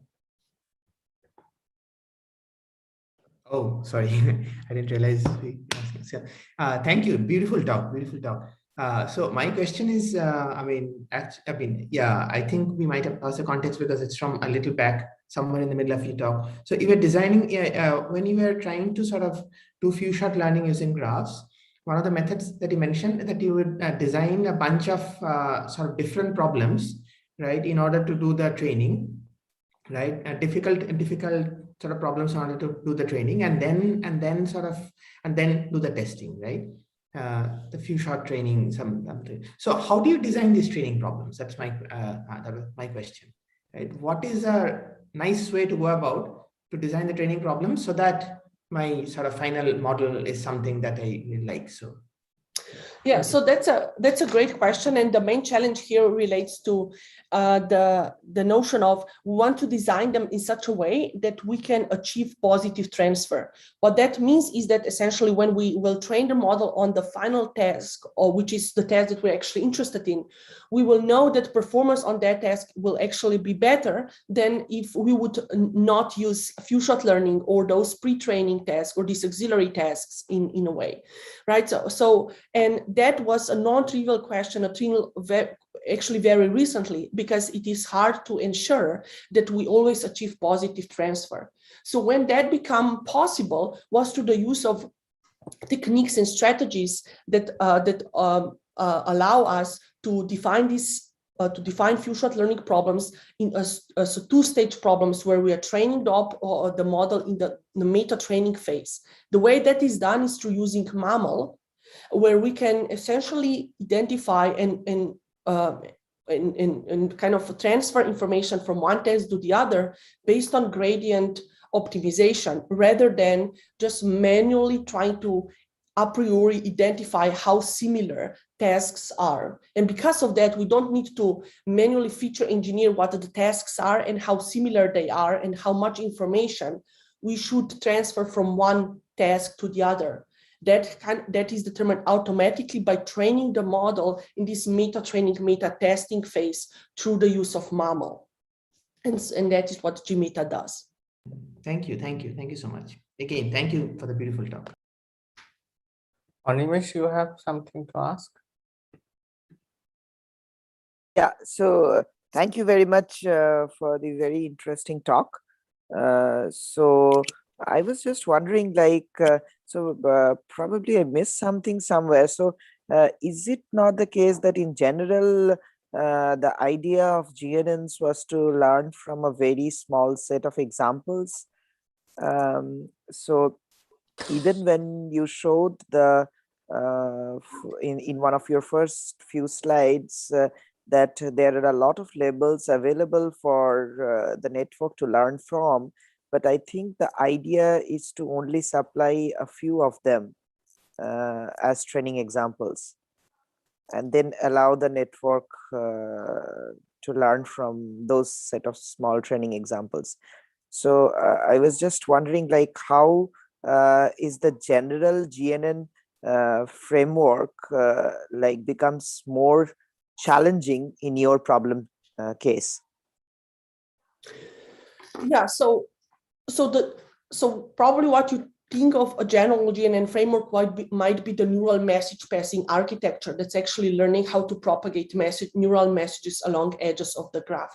So the neural message passing on its own would not change, but you can not propagate neural messages and use neural message passing where you only have a handful of labeled nodes. Imagine having a graph with millions of nodes, and of those millions of nodes, you have labels for a handful of nodes, like 10 or 50 nodes. Propagating then neural messages along edges of the graph by relying on this small number of labeled examples is not reliable, and does not only that it's not reliable, it's practically, you cannot train powerful classifier. So what the GMeta does, it says that in addition to neural message passing architecture, what we need is a way to capture more than the local neighborhoods of labeled nodes. And so what GMeta, and so to that end, it relies on structural similarity. So it is characterizing and quantifying the similarity of network shapes in the local neighborhoods of those small number of labeled nodes, so that we don't only rely on labels, but we rely on labels plus structure that surrounds the labels. And so in doing so, we have more information that we can kind of leverage and extract, that the neural message passing algorithm can rely on when training the predictor. And that is what that part of relying on structural similarity that is captured by subgraph signature function, that is then transferred from one test to the other, essentially from one label set to another label set, in a hope that once we go to our target label set that has very few labels, we will be able to train a classifier despite those few labels in the target label set. That's what GMeta can do by specifying subgraph signature functions that work on top of neural message passing arc scheme that is the paradigm that kind of powers general GNN architectures. In a connected question is like, so how does these models that you have generated compare with unsupervised ways of training set expansion, like the ones that have been reported in IIII 2018, so where the authors use some sort of a Parwalk kind of an architecture and try to expand the training set without any additional information of training levels, and they do it in a completely, based on completely structure guided fashion, exactly like the way that you are trying to find structural signals. Yeah, so that's a great point. So the way this work relates to the paper that and the research that you are mentioning is really by kind of what is common to them is that they both rely on structural similarity, on kind of recognition that we need to effectively level the structure much more strongly in addition to labels when those labels are limited.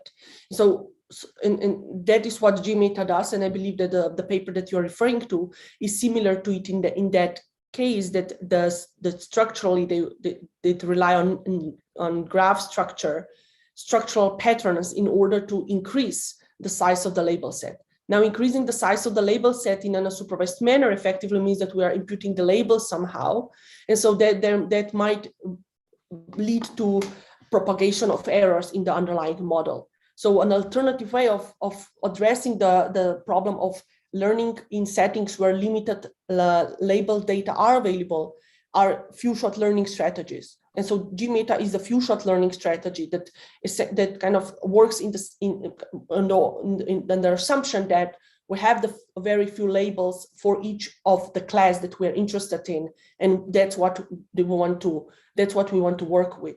We don't want to artificially impute labels and then have that artificial label set to train a standard predictor.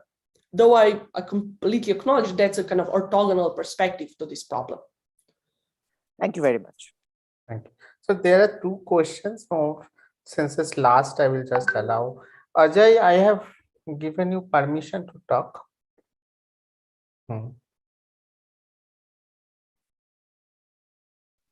Thank you, sir. So you can ask. Well, my question is, to train, we need a data.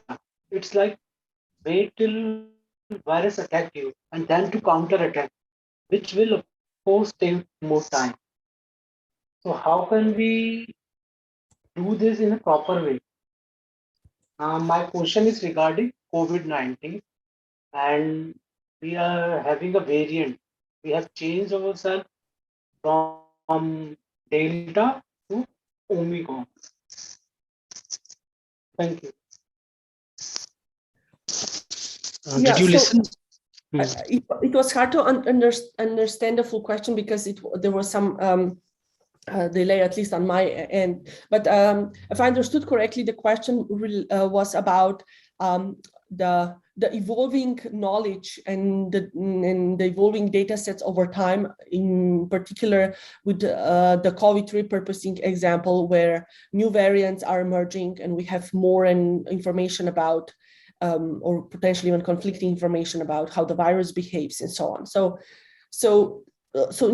that's not a problem from the machine learning standpoint. That's not a problem for the model, because it is easy to retrain the model either from scratch on a new data set or continue to train it or fine tune it on a new variant. That is in fact something that we have been very closely looking into and working on, the notion of then not only have a single COVID-19 disease module, but have many different modules that are then specific to different, that are then variant specific. And so that's certainly something that is possible to do.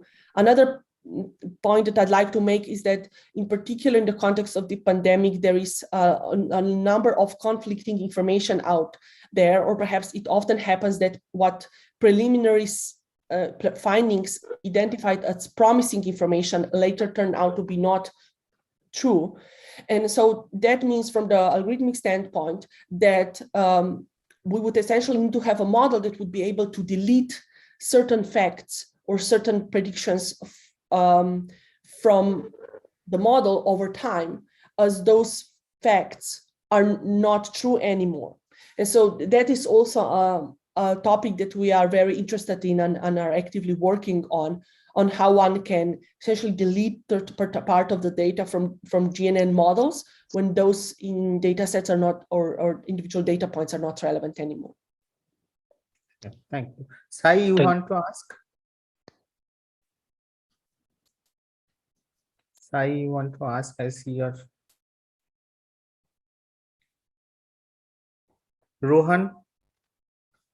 Yes, I want to ask that into the subgraph paper, how have you investigated about the subgraphs through some investigation of the clicks or some any other method? How have you determined the subgraphs into that particular work? So that's a great question, Rohan. So the task there was not to extract or define subgraphs. So the task is given a graph and subgraphs that are given to us. The goal is to learn embeddings for subgraphs. So that is different from subgraph discovery or subgraph detection, or what is known as in classic network science as community detection algorithms that would be concerned with extracting dense sets of nodes from the graph that would be then communities or cliques or that could then be subgraphs. In this particular case, subgraphs are given to us. In concrete example that I was highlighting, each subgraph is a set of phenotypes or a set of nodes, and they are given by the patient representation itself, right? So a disease is described by a set of phenotypes, symptoms that describe the disease, and then that defines the disease subgraph. Because of that, these subgraphs can be very challenging to handle. These subgraphs can be such that each of them has multiple disconnected components, and they are not necessarily densely separated from the rest of the graph, as network communities or clusters would be. But in the subgraph neural network work, we were interested in learning with subgraphs rather than extracting or detecting subgraphs in the networks. As for that, there's already quite plenty of existing work, particularly in graph clustering and community detection fields. Sure. Thank you. So any further question from the panelists?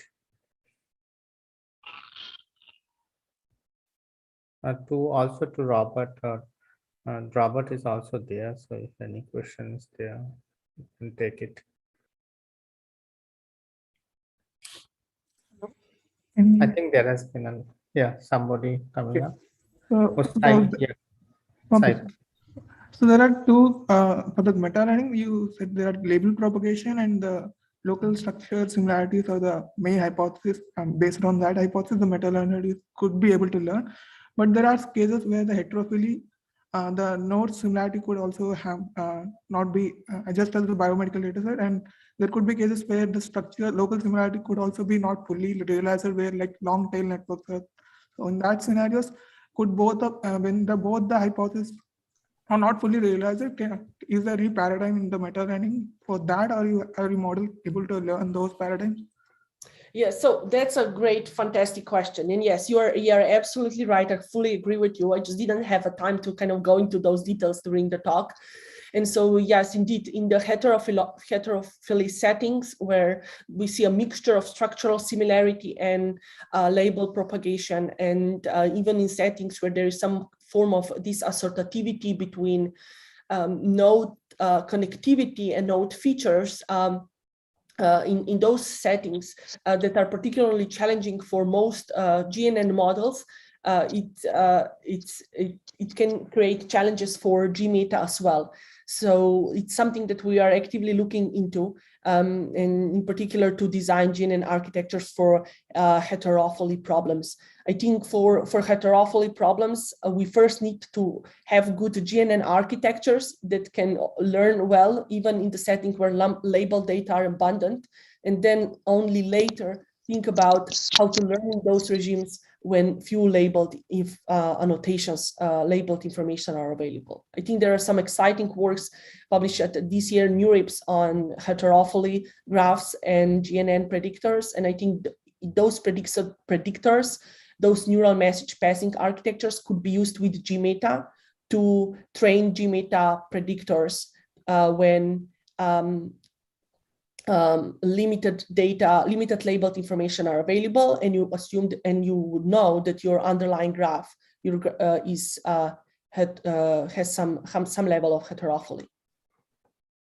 Thank you. So yeah, unfortunately we have to finish. Every good thing's finish. So thank you, Marinka, for this great talk, and thank you others, Robert, Ranita. So we end this session. Mayank, we are starting tomorrow again, 8 o'clock. Yes, yeah. Okay. Thank you all. Thank you. Thank you.